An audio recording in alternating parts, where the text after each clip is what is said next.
hey, hey, hey, ho, hey, hey, hey, ho. Pauta ole mea matua, le leila le mana moki e na wā. Auso mea naupo mana te mahole honi. Pauta ole mea matua, le leila le mana moki e na wā.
Maleifua mai Samoa, Maleifua ngalelei au se talia le ni tai au fou, tai au manuia New Zealand, male malo tele o Amerika, manisi tafa le lanolangi o lo mai mua mai ai le mamalo o Samoa, tai au manino le tai au tatoa le tai au matango fie, o le aso lua se fulo te se malua afe lua, malo le soifua manuia i le mamalo so tato watunu, i le suisunga au ona tofia le atua i so se fata tapuai.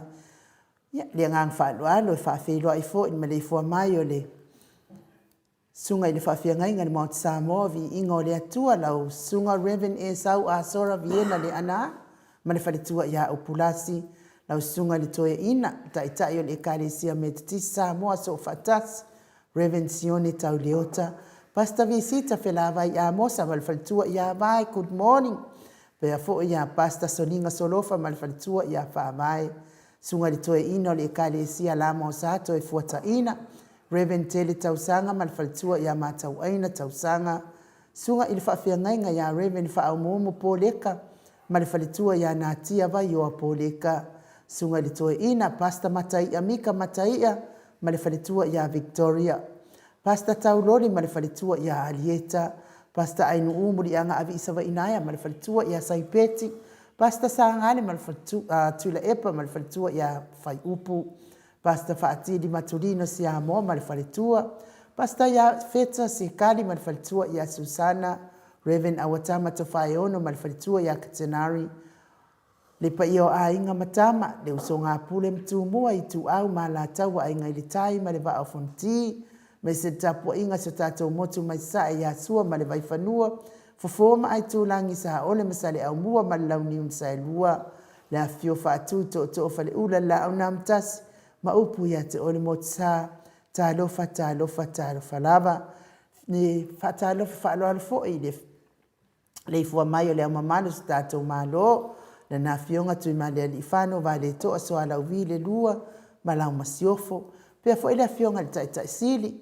na usunga tula epa awelua fatialofa na yoti ai ono dokta sa ilele maliene ngoi male faletua meise ole mawalunga o tupu mai o le vaenga whai puipuia ia tautanga Samoa le fionga il professor Dr. Afualo luanga lau wood sa lele male faletua mai misfo yo mano le atunu o lo langolango ina le tautua Samoa le tapua inga matua i lawa mamao ta wha malo le tapua i malo le ono sai wha malo fo i le whaitalo ia te o tau matua tau tapua inga malo i manui ai tiu te mawhaiva le atunu tui le epa whai ai mal whalitua ia maunga mu good morning pea fo i whatalenga ia matamua wha ali ama le tausi ia Sinta tina matua ia Ailini Tipa Ropete good morning Aileen pea fo i vilia musiliva mal whalitua ia suenga Miti Edwards le tina ia o le matapula Trish le musu mo auru le ota ma le ainga sai pelekome ma le falitua ia anofale tina ia telesia sekolatika good morning telesia silia o la e o kene ma le falitua ia le lovi falitua ia so vale ma le nofo halo pea fo ia le sunga ia pali tele mo anguti apuna olo tango siliwa vaasila pea fo i vaasili ifiti fulisia ino etele ili fa so tau ma le falitua ia matau alofi po le patu ma le falitua ia Vienna falitangoa i Farani Swan ma le tausi ia Feao Taito manuali ia sofa tau vorivo pitone tau vau Esekia ta titimo kisiota pia fo fitalenga ia mati malanga o ma siatanga ia Lori ma le ainga pupui fatu Elia tau ili ma Filipina tau sini ma le falitua ia upu tamama tua ia whanaea upo le babawa ii ma le falitua ia whaamalua i good morning Maria Akiao whapea fo i vaitovi Filemoni motu Elia fatia lofa povi fatia lofa ma le falitua ia Seiuli fale ula fatia lofa pea fo i la fionga ia vui Nicola Wofo ma le falitua ia Molly good morning Molly whafangule ala misa Paula Pang Solomona pule le alofi pea fo i le sunga ia Felice Tautolo ma le falitua ma le nofo halo lau fili arona whaingafa ma le falitua ma le nofo halo manuia ngaluenga o le nei aso wha manuia fo i le atua i pisinisi pea fo i le ono manu usini ma le faletua fionga ia lilo fotua manu ma le faletua ia Baby Fretten good morning baby pea fo i sioni se loti ese tupuola talenga ia papaoli i Paulo Yohane ma le tausi a Kenese Livingstone a welua pi wiva le fionga le faletua ia Julia Moli good morning manusina Bert Joseph ma le grupa tama amo pea fo i RJS momoe malo tani edutito ma le tausi ia lua timu to li mapope pea fo i la fionga ia fai ai noa pope good morning Noah heni au tangava ia tuala Maria Blakelock le tina matua ia Silulu Elia malo le soifua manuia Silulu talenga ia ngafo pula sa lua tele mos ma le tausi ia Susana tolongata amata fafai a Vito ia pea fo i ma le tausi ta mama tua ia fai ngafa misikei eneliko ma futa mai New Zealand le au pepa New Peleti sa uila sa punona fai ngafa sunga ia peni ma le falitua ia neta motunu fa maoni akape ma le falitua ia fia ngai lofi posi a moape i lua ma le tausi ia Rosita good morning tina matua ia pepe si itia epa ma seu malo fereti funga to a Nico ma le falitua ia Florina tio sa faatonu ni umata pea foi le usa ia Atalina Patiole Stawa mau salafa to a Televico ma le falitua ia Sauo Vico tu au pepe Josefa Setema ma le falitua ia Coleti sa ngala a Pelusiaso ma le falitua ia Celestina good morning afa Malao Brown pea foi masoe misa Lolane ma le falitua ia Faolioli ti le samaka to a Matayo sa Rice Tower fionga ia toi sulusulu ngau ngā tau mati ma le falitua ia Faaumu Elive misa la au ma le falitua ia Situila na nai faumoina le ana tupfia pea fo i le falitua la le ia mo nanu good morning mo nanu sione maunga ma le falitua ia Eloisa Samoa Haitang tau finga fui maono ma le falitua ia Diane good morning Diane tau amituana i Felisi pea fo ia le tina ia Alisi amituana i Felisi Lucy pautalo se walunga ma le falitua ia Maliu mai tau e tia ta afuasu ma le tausi ia Roini tapua i le fau ma le tausi ia pepa good morning tapua ima pepa pe fo loto and Dorothy Johannes Tawa tina ia e se tatamala fionga ia lolo matawama ma le faltua ia ngafa sfulu pauli talione vitale ma le faltua ia Carolina Ross tu ile tufunga fo ia le fionga ia fa muina po wesi tangi lima ma le faletua ia Tania sina o le vaiana tina ia uli tavai li faloa afa ma le ainga fetalenga ia le musu ngā unta Brown ma le tausi ia Tina pe fo itupa i vaililingi mo nanu ma le tausi ia Marina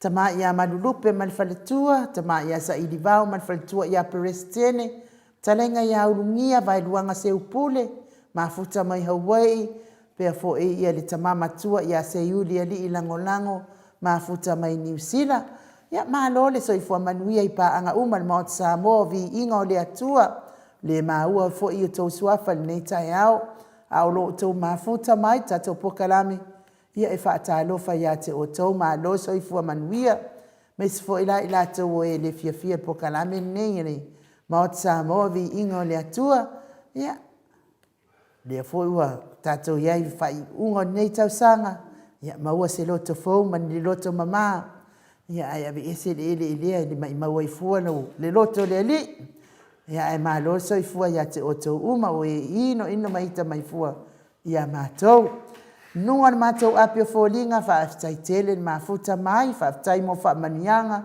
mai se to fa talo fa alo au fa elifasa fa so tauloa tanielu so i fua manuia le nei tai au manuia ia mana blue heart fa aftaitele ma se inga fa situunga mana blue heart tele fa aftai Melania White ana blue heart talofa maota vi ingo le atua ma le mamalo le au fa fonga manuia po kalame taitele lava Melania pe fo i Arieta sa fiu fa time of manianga tai fo i mo le nganga o Christmas Sina Burton fa time of manianga me se fo i le tapua inga pe o i Gabriel fa time o tapua inga a sieni fa taitele sieni ya blue heart ma tapua inga fionga le faletua ya Nati le au Pepe Howard good morning la fionga tausala inu fionga telefoa te pau faasina ya sunga ya Mike manuia po kalame blessed day patalo fale ainga HRPP manuia po kalame alo fatiliatu ana blue heart lango ina ipea le HRPP fa tailo fionga faltua fa manuia fo ile atua al business manuia le ne yaso Stefania Brown fa manuia le atua ya oito le form inu ia fa taitele manuia fo ile aso mo kisita loto mau ma lol Maleifua mai lo fionga to le fo fa pe tausala mai se le insinia ya Mike manuia po kalame God bless lango ina tato blue heart le HRPP to ama tayo morning and to le fo manuia po kalame fa aftai Timu ava atito good morning beautiful tausala fionga to le fo Mike to le fo also at Noah Lord bless fa aftai deuso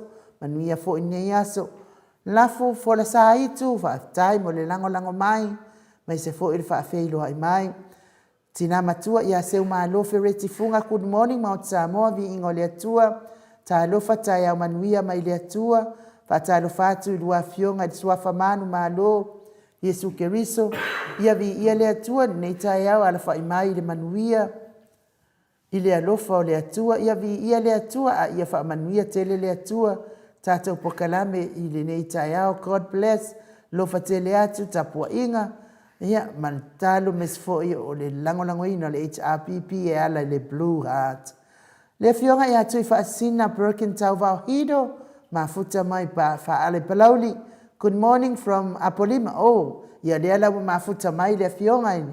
Tu fa sina mai ilisi fo io nei tu i Apolima. Ia a good morning from Apolima manuia le porkalame masio fo ini nganoa ai nu fa apea le tapa fa sina to le fo. Ia fa mengi fo u fa kia ia. Ia le fionga ile tu fa sina ma Apolima isi fa kakala kala pelo se o ngika ngaka se o ia. Isi piko ko maf fa me ia le siko inga ia Joshua le my best fa time on tapua inga fa pe fo ia le fionga fo ia So nga fo ya ngafo whaafetaitele se fulu, ngafo se fulu whaafetai mo whaatalofa whaaloalo mai. Good morning mautavi inga manuia po kalame ne yaso I lua fionga whaafetaitele, I lua fionga le faltua, ia manuia fo ne yaso ma ona whaiva matiute. Wele se wao, ia whaafetaitele mafuta mai. Pea fo itiosa whaatonu ni umata, good morning, beautiful and you, and tole afoa, God bless. Lango ina le HRPP e ala Blue Heart. Ia ole amata puiti, heni welese, good morning, malo Maleifua mai, neita yao matangofie le ali, malo le usu neita yao lau sunga faltua inu, fionga tole afoa mai, fatalo fatu atanoa, famania atu le atua, God bless alo fatu.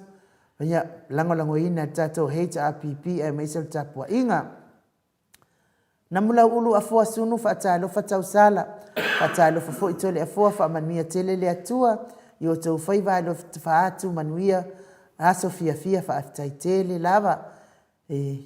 Talenga namula ulu, si TV, you party good morning, Mount Samoa vi ingo le atua, o lo o mafuta atu from Christchurch, manuia lava po kalame matangofia e nuu, tau sala po kalame la fionga tole fofa pele suma ya Mike, taitele lava. Faamu elive fatalo fatu to sunu ma faamu Mount Samoa vi ingo le atua neita yao matangofia, fionga ili tapa fasina tole afoa, la fionga e nuu sunga ya Mike, fatalo fatu fo ya papastui, male HRPP fa malo le usu, fa malosi, fa malo le tautua atunu, ito wafionga fa manuia le atua, manuia po kalame neita yao, God bless, fa aftaitele, ya tui fasina, yes, nga osau ne va ausu wangangeng,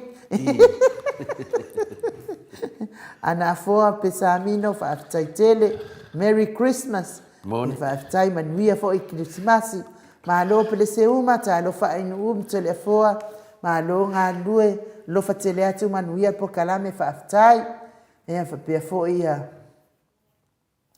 Mau salafa good morning lua fionga au lilei, mo le tautua atunu manuia po kalame neita yao matangofie pa taitele mana Blue Heart, ma puni tau vau good morning tau sala au lilei, tato maota vi inga fa apea li tapau fa sina tole afoa, pele IT au lilei ya Mike manuia po kalame neita yao, pa aftai, ia fa apea fo I ata, tala matavao pati ole stawa, good morning Mount Samoa, ia le lo po fia lea mala au mai ai, ata po watau nu mai, po la la whaiona mai o, ia mana Blue Heart, ia manuia le atua ne aso ata, ia mapuni tau vao, mana Blue Heart tele, lango ina pea tato wha moe, HRPP for life. Morning malo, so ifua maua, la wafionga tole afua mal tau sala, alo fatu ya olua male po kalame ta alo fatu HRPP party ma ya limu fonoti fa autualii limu fonti talaina ya talataina fa aftaitele ya fa pea fo ia sunga ya seyuli le matua malaya mafuta mai good morning ai tole foa tato supporters umale HRPP ma lol on sai manuia po kalame neita yawa lo fateleatu fa aftaitele ia manuia fo ne yaso lo fionga fatua fo ilo sunga se yuli ma puni tau vao ia ua minute te ai nei tasi le wauli o yuta ia lo fate tato suina o telefona ia le atua neita yao o fo ina tuai tato po kalame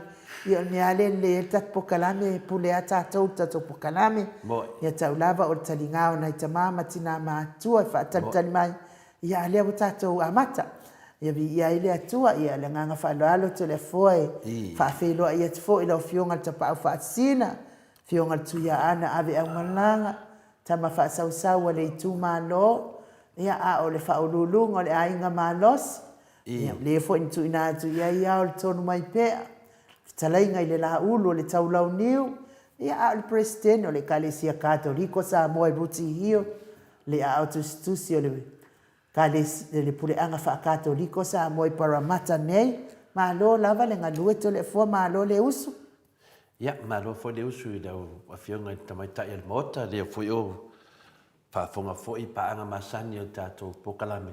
E se lata fia i taia uma, ain u, pe e tate tilo atu loa wa sumai foi i toa tele o tātou maftanga. Ia le mesilina, wa o toa tele a isi tangata na mai e whina le whaita tala mai. A tātou lava maftanga masani pe tātou mafutai, o le mesilina, ia au vilei lau whaita tala whina lea mai te tonu ia na tai loa whele usisi i lunga ngumela langa laua ia lau whaika kala.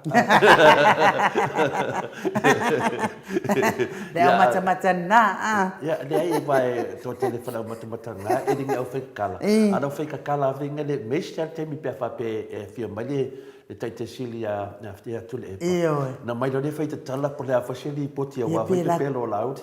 Pela lau ke mawhai a kuira epa ma ngam tāu sisi. Ale winga lo pamtara ngai, o lau whaita tala.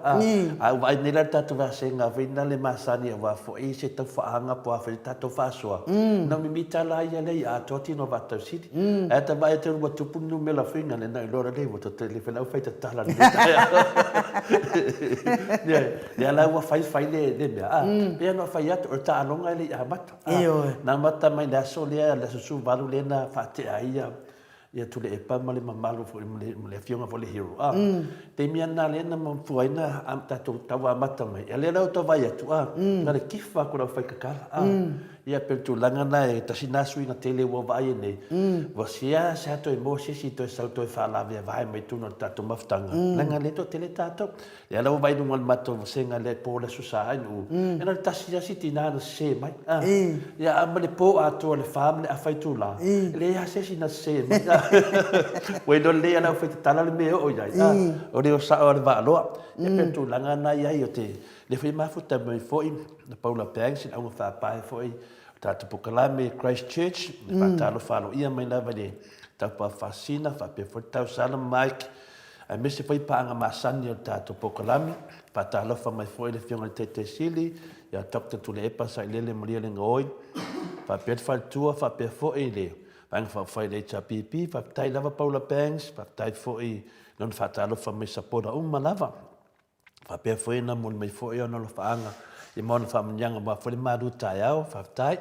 Ia, whapea whai pele sa uma o la moi, por whitalenga whai leo muenga, ia, whina leo whapea nana whaatalofa mai I New Zealand, whaatalofa mai whai a Dr. Tule Epa, ia, me se whai a Professor Afualo, whaftai lava whono I moana, ia, mati mlanga o ma, ia, anunga whenga ranga mati nei ia NU, leo mo lea vanoa tātou te tufale lei eima, tātou whaasoa I whole nganga lea tua ne te au, sunga ia mati, Portalenga foi a mati mlanga ma le leile tua I te miuma fatalo fatalo fengtole fo fa peta sala in u sunga Michael engineer talo foi panga lava o mauto Samoa vi ingo le tua maroso I fua e fa pena foi sione sieni se loti ese ia mon talo man hate tolu lang blue tu le moni fatalo fatu foi tole fo fa pe foi Mike pe foi in u matato pokalame masan fe mai Fono I moana ple sa umola moe.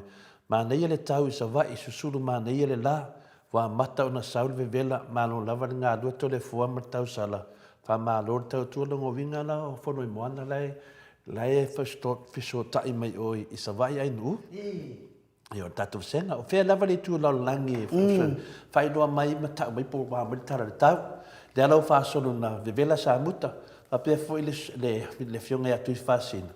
Ia lo whakut moni mai aponi ma pe na lunga tō senga I nu.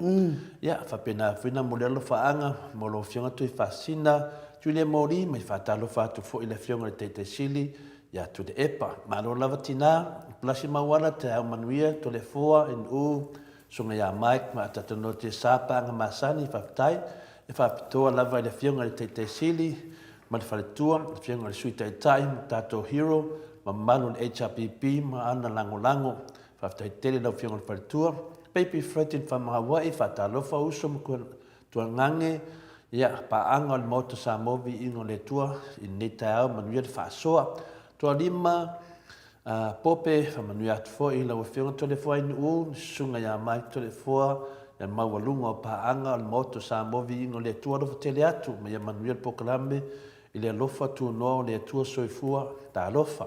Whaftai tele lava tō lima, I nā ia whamalua I whatalofa le mauta sa movi ingo le tua, Whātalo whātu na whionga tole fua sa ia, whātalo whoi lau sunga, tau sala e unu o linga noa, whapea fwoi ni sunga ia Mike Linsinia, ia moe ina, malo soifua, manuia, malo fwole lange ma, whaktaiti nā, ia baby Fred wha me tole fua, tele ti munga i nei Hawaii. Ia lau malitara tau, ma ne fwoi nā inu, whaima malitara tau po whape i mai, ia whamarua i whātalo whatfoi lau whionga le Dr. Tula Epa, nei oti sai lele, mo whalitua whātalo fwoi mo Professor Fualo, whātalo fwoi mo whaipule umalama sapore le HRPP, sunga ia Solomona, ia e whewotu unga renga si uso a sawe, tato mafuta nei tai au, manuia lava ngā renga Solomona, whaftahi ni mo le avanoa? Ia, malo fo il mafuta mai le mamalo le tunu, whapea fo ile Veronica, a Sam le fo mafuta mai whaaftai, fo ia le sinewe e te pati punimata whaaftai tele lava, ia whapea fo ia mafuta mai le mamalo le tunu nei tai au, tatono na tatou voice vi inga leo le atua, tatou te whiloa ia fo i nei tai au, ia mawhaasolo ai fo i tatou mafutanga pe ona masani ai. Mike?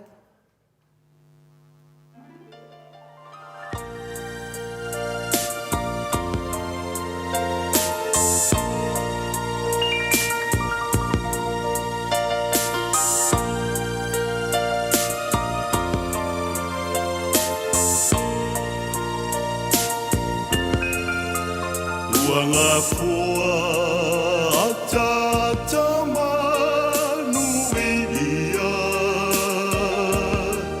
ua wawala lea fio mai o le Mesia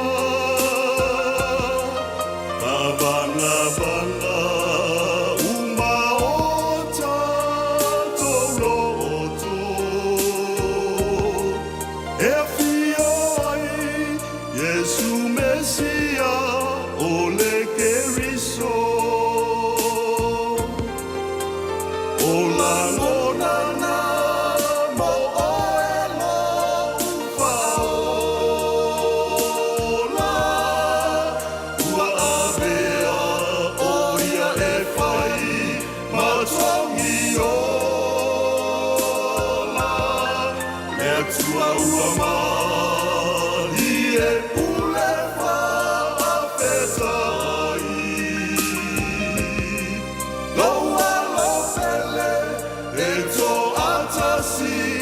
ua foa i mai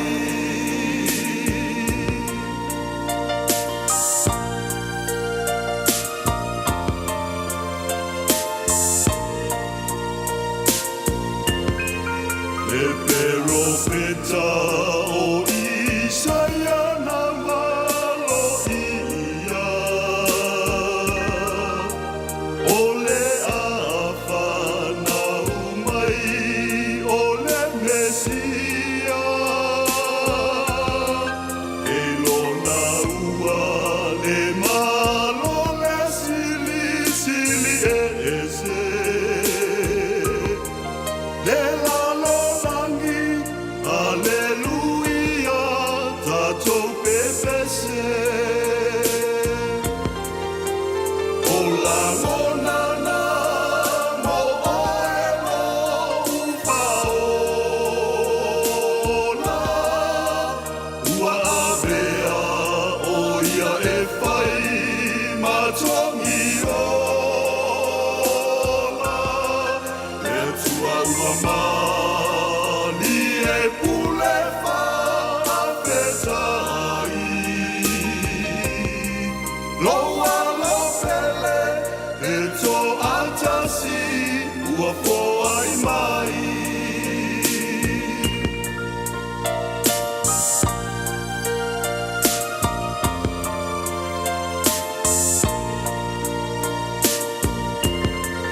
Le taulanga na osi ai Betelema Ina ia mea o ia e fai malelenga Avea ia o lona afi o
Le ngā o le Krismasi ma vi inga o le atua e pei ona langi ina i le au fai pese e whakasa mai manono uta pe ono tau sila sila ma mai mua mai ai ma lo fa malo si mai i on mamalo le atunu me se fo i lato uma o e fatu atau fa feilo i mai lungo le tatou apio folinga ma lo le usu ma lo fo i le tapuai ma lo fo i tatalo mo le tatou por kala menei ato le foa manuia le malu tai au. Whaftai lava in te taritonu i lefta mai e atu le vi inga le tua mai leo whai pese a poli mauta ia al melo iai i po lo whapena na mafuta mai ele fionga ia tui whasina. O le manatu maulunga fo le netau in tato se mai fo i tu nanga masani o tato po kalamba le malufa le nganga netai au ia maroso i fua malangi ma o te manatu i o tasi nei vaenga sinin tāua le tato maftanga ia ono se vaenga ese foi le te tonu le tonu tato pokalame me masani ia ie foi temi tato te whaasoa ai ma tato whituwha ai o tato langona ai bese foi le wala lata mai i le whamanatuina ia o le toe mafuta mai fo i o Isu Keriso e ala tūlanga i lona whamanatuina lona aso whanau ia whapena fo ina tato mafofau foi upo nei pese ia o le alo tua tasi lava o le tua ia tasi lava le alo le tua o mai ia tātou ia whaamangalo ino tātou wangsala ia e la nei tai au matangofie o le urtala po le tulanga foi la tātou whaasoa i fo le nei tai au matangofie ua whaurtala ina whapea o le alofa tu noa o le tua i tangata uma o le alofa tu noa o le tua i tangata uma i le tātou tusi whaitau la mai le tusi a tito o lona mta upe lua a lona whai upe sumaitasi e whaangata mai le sifuru mai wha o le tito e lua o lona mta upu e lua a le whai upe sumaitasi e whaangata mai le sifuru mai wha ia whamanmole le ain upe mwhaina e whongaina o whaafonga nu o le tua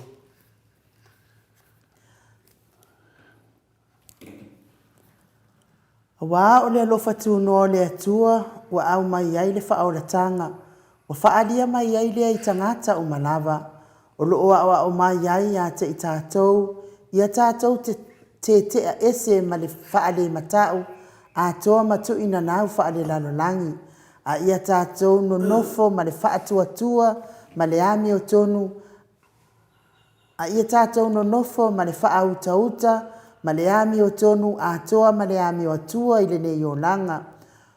O whaataritari atu i le whaatuatuanga e manu i ai. A o le whaalia lea o le mamalo o le atua sidi ese o lo tātou whaaola o Iesu Keriso lea. O le na fua ina mai o ia e ia mo i tātou e tongi o la i tātou ai le solitu la fono o malava. Ma ia wha mamaina mai e ia e whai mona. O lona lava nuu e maa ele ngā i ngā luenga le lei. Ia whamanuia le tua i le whaitawina lona fionga pa ia whapena foi ona ulu ma tātou toe manatu e foi. O tātou te penanga lava lo tātou iai i le nei foi vai tau lata le toe whamanatuina o lea tātou te whaatalitali.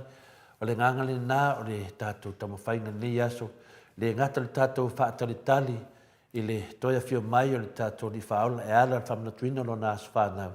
Ia ai whapena fui ona tātou mata ala pēr, o lo whapena an tātou iei le vaitemi o le whaatalitali, ia le vaitemi fo le whamanatu, o le tātou sabalinga o le whamoe, ia ua whaisina umi on tātou tō manatu e au pēr no tātou whamanatu, le ngata le whamanatu le fio mai o Iesu Keriso, e ala le krisimasi, ai tātou whamanatu foi mea o lo tutupu le tātou sabalinga, tātou le maota o Samoa o vi inga o le atua.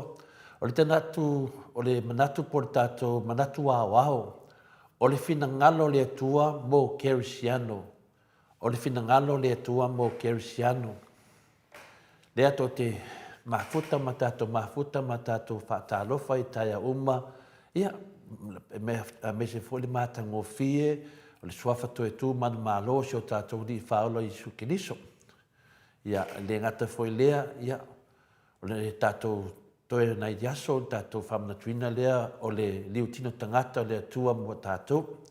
O le Maleifua mai foi ma whanunga le lei o nei tai au ia manatu foi Samoa se vai yaso a fia ia lewa te atu le weekend ia a me se foi lewa tātou toe mafuta nei tai au o longona na e sufi ai le fia le loto ma le mafofau i le tātou mafutanga pio na tātou talanoa i nei.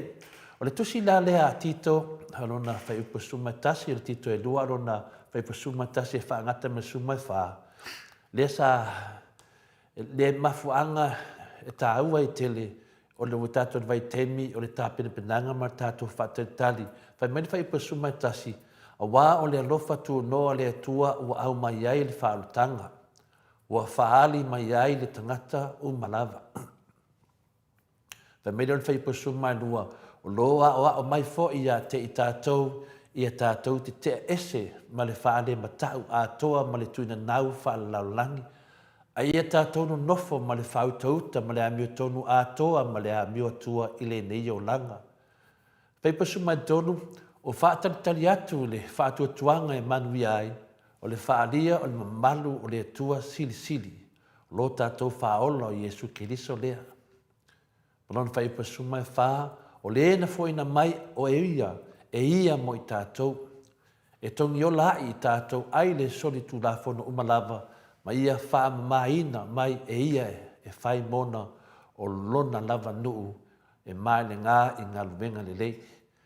I ro whaamtalaina mai ai e tātou, ia tātou tāpenanga, ia male anganga fo i o le Krismasi, ia pese fo i le anganga fo i o le whanau me o le pepe fou. O mea uma ia e te taun tātou mana tuaina le nganga le Krismasi. O le utala la whai mai, o le alofa tu noa o le atua i tangata uma. O le alofa tu noa o le atua i tangata uma. Ma le manatu wao o le fina ngalo le atua mo kerisiano. O le fina ngalo le atua mo kerisiano. Po le ala ma le moni si fina ngalo le atua i le mea e ao na whaia e le tangata. O le tātou walo atu e whamanatu le aso soifua mai i sio tātou whaola po o le aso na liu tino ai le atua i a Iesu. Ina ia mau ai le whaolaina o le lalolangi.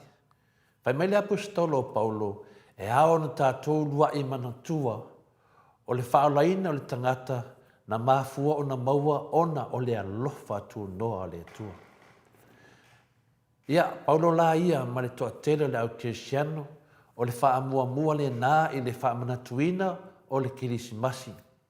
Wā ana le ai le alofa tu noa le atua e le au maia Keriso. Ana le ai le alofa tu noa le atua e le au maia Keriso. O le alala whaamua mai fo i le nā le tātou tusi whai tau tito e luaron whai pasumatasi. A wā o le alofa tu noa o le atua ua au mai le whaolutanga ua whāria mai i tangata umalava. Le nganga le nā, tātou tala noa i le alofa tu noa le atua, ua au mai ai le whaolutanga. Nongo winga o le alofa tu noa le atua. O Iesu Keriso lea. I whawhaingo fiena tātou malama le nganga o le Krisimasi. A tātou whataitali ma tātou sāuni e whamanatu le saufua mai o Keriso.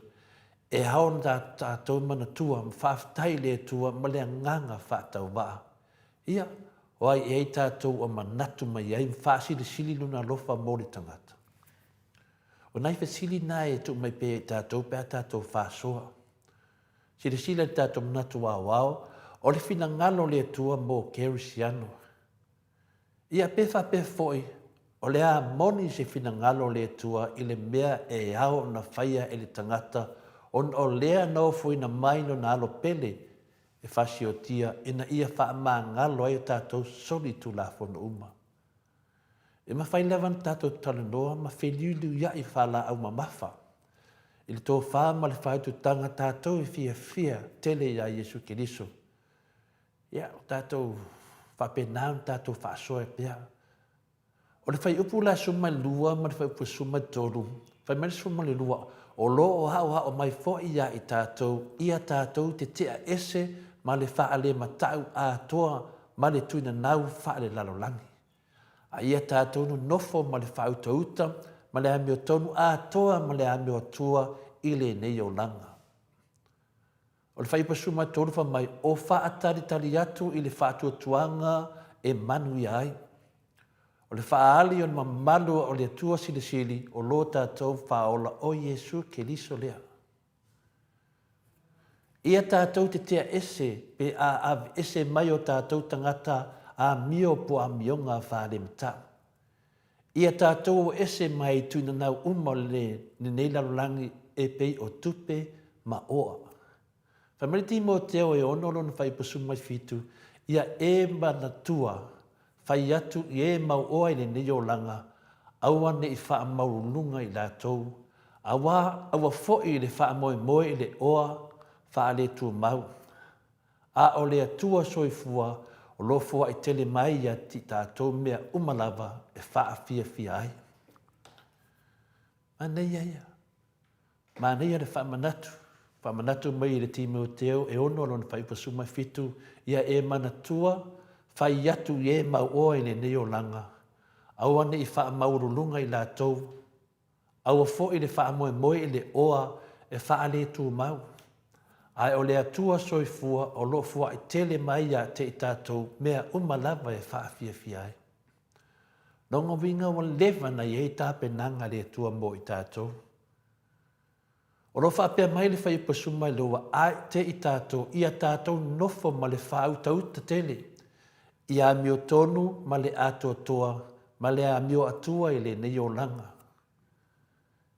Whai upa se fun mai tolu ia wha tali ma le wha atua mausa li le atua e manu i ai. Au ale popole vale pe atua tu vale o tau loto, au au wha alia lava le mamalu silisili ese o lo tātua tua e ala ia Yesu ke riso lo tātua lii ma le whaola.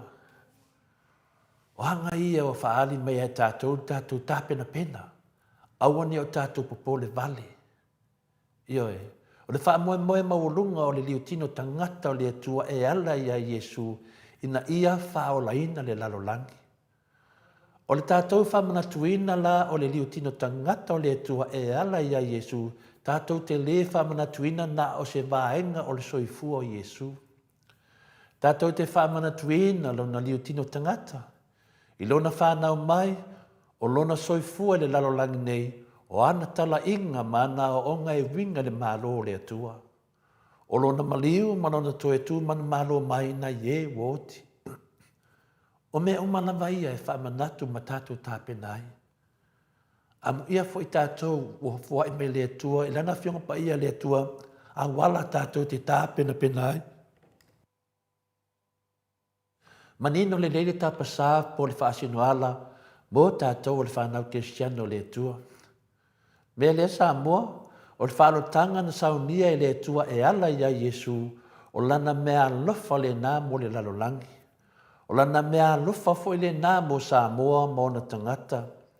O le fuai na mafua on o lona lofa tu noa mo le tangata. Ioi, o le lofa tu noa lea le atua tātou te wha tali ai. I lona whamana tuina. Le ai lava se ngaluenga le lei po sao tāua le tangata mo lona whaolaina. Le au tātou sapi e nei ma tātou sa e mao mali. O ta tau ai on tātou patipatia mwhawhtaia le atua o le na whaia i tātou ma sanga anga leia i tātou. Ai pangalea, o Samoa malon malo wa tula i mai nei, e le o stama i whale tonu lea e iai nei. O le au mai e fia mea ma la uri le whamsinonga mawalunga ma le whaas le atua malona alofa tu noa e wha mua pe whai ma tai o le tātou whai ngā malo.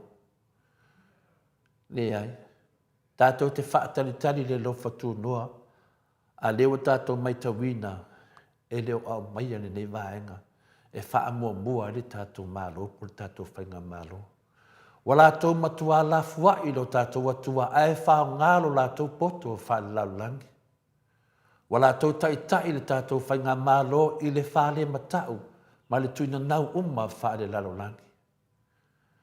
Pei wa fesu ia i le alofa tu noa le atua i le mea lea tātou te mai tawina.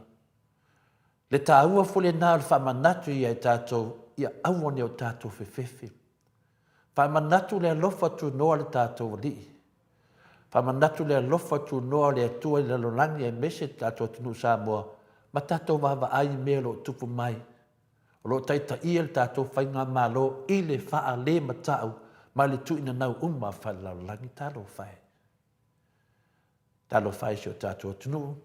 Wa lātou tai le lātou whainga malo i le leai o se whautauta.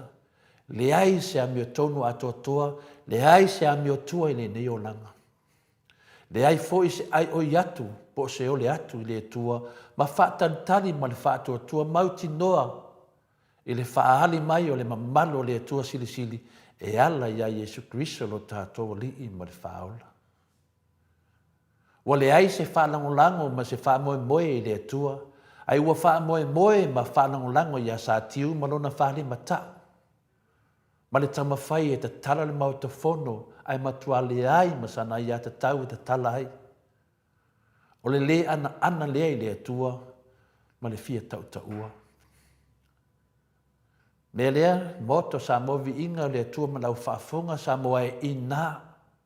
O ina lava e a mata ai le tapeneina o le tātou, o nā fwina a mata nei foi le talepe ina o le tātou whaavai, o lo iai le alofa tu noa le atua.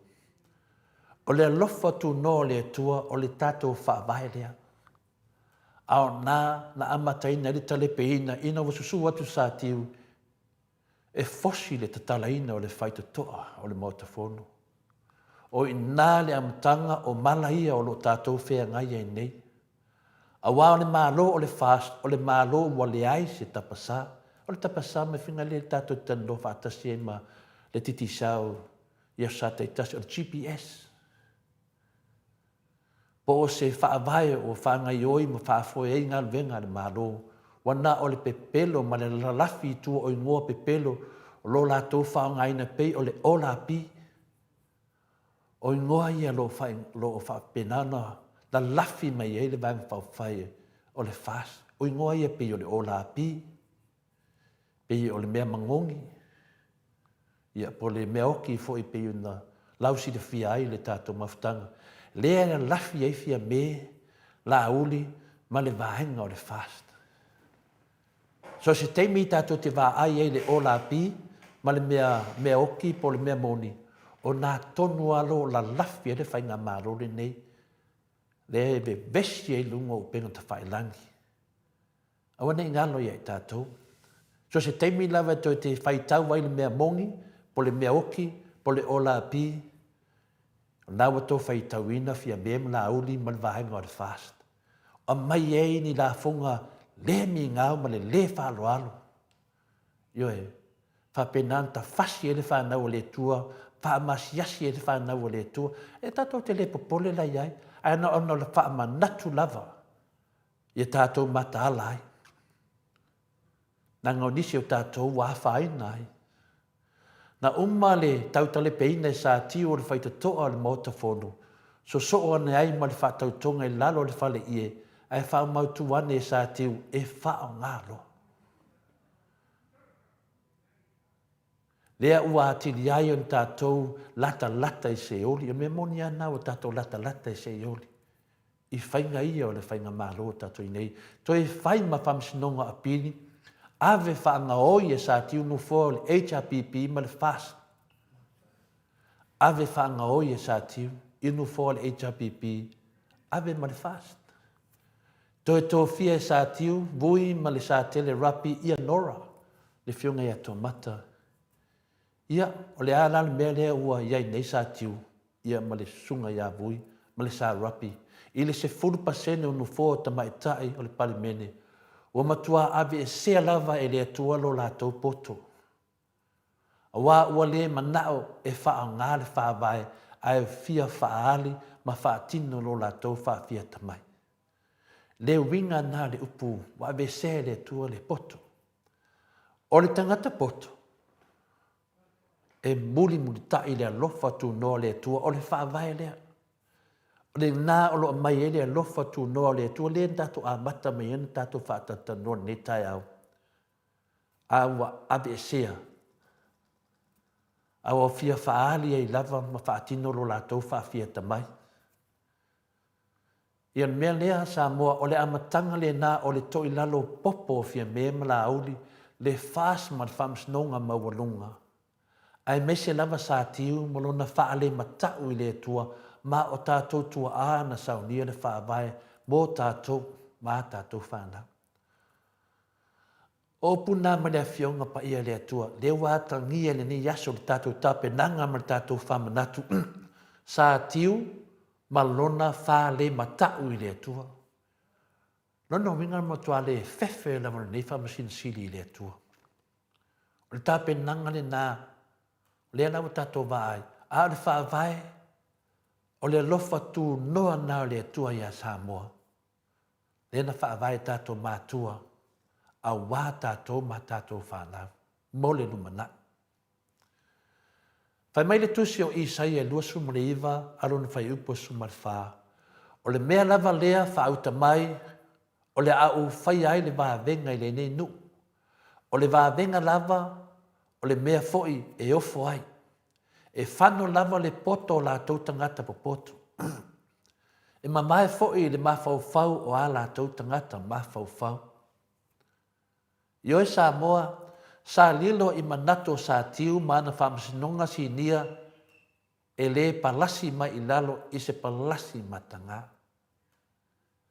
I le iei se lato manatu whaapena, o le a lato paralasi whaatasi mai, lato umalava e se tu langa matanga. Wa avesea le atua le poto ma le mawhauwhau o lo iai. E le toe nana nea fu i lumo le atua, nisi a lātou whamisnonga o le āwhai. E manino le leiro le wha amala malamaina o le whionga pa ia le atua.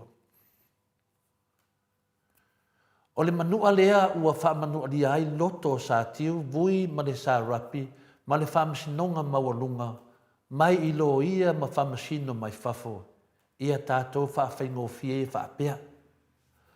To a tau lea o lo ia ma whamasino nei mai whafo, se whamasino sili maana whamasino si nia oni tangata ua sili atu na vā lea i le lalolangi. Oni tangata ua sili atu na vā lea. O le manua e ola pea ia sa tiu ma vui ma le sa rapi ia manua. O ia la ia manua ma o lo au pito sili o na manua ai fia me la oli o lo afoa le atinu uwein, fong, pa lasi le fonga fetalai, ma le fai pule ia vena ale tu u leota ma mo usi osi pu mai ma le fas atoa. Wa oli unga lava le na o whamsinonga i e te toi nei ale HRPP ma o tau le fas ma le whamsinonga ma warunga. O le luma e le uma. Le anga wa o tau wha marurunga tele ma wa o tau matua soli pala le wha vai o Samoa. E wha vai le tua Samoa.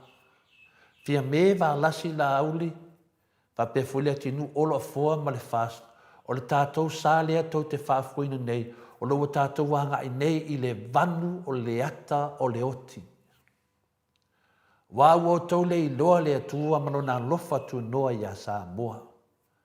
Au lea o tau tamawhai e tai ese atu Samoa mai le taritonu i le atua. Ai taritonu atu ia o tau pe pelo, ma le loto ele elea. Wa leva lava ona tata longo atu le moto Samoa vi inga o le atua. Ia te o tau ile mea ta tau na whaia awa e leo se tama i hanga sala le hanga sala ua o tau whaia i le atua ma Samoa. Ia a o le whaala velave o tau tangata e hawa o ngata. A o leo wa uma na watu e le fionga ia mo signolo le whaataita inga le lei. E ta tauna o tō whaia. Ai whoringa mai tō te le mana na o tō te uia lea tū langa masalo, ai ona o lo o tō tantonunga e le ai sa o tō wangasala. E le lei lou wha maulalo i lou loto fua tia ifo, ai le anga lou wha amalo, wa e tango mai ei lea tua, ma e tu oe i se tū langa maulalo lava. Ba ai whai oe sa tiu, malona wha mawalunga. O le nāu matua lau lava e lo ia ma whamasino mai whafo lona wha vale valea. Ia e o mai lava i le wha vavau o tu mau lava le nā luma e le ma vai ai lātou ma whamasino o le whamasinonga mau alunga. O le whaafitau li tele i le fast wa avele palasi o sa tiu ma le vaenga wa whaale tonu umaia lātou fufuanga.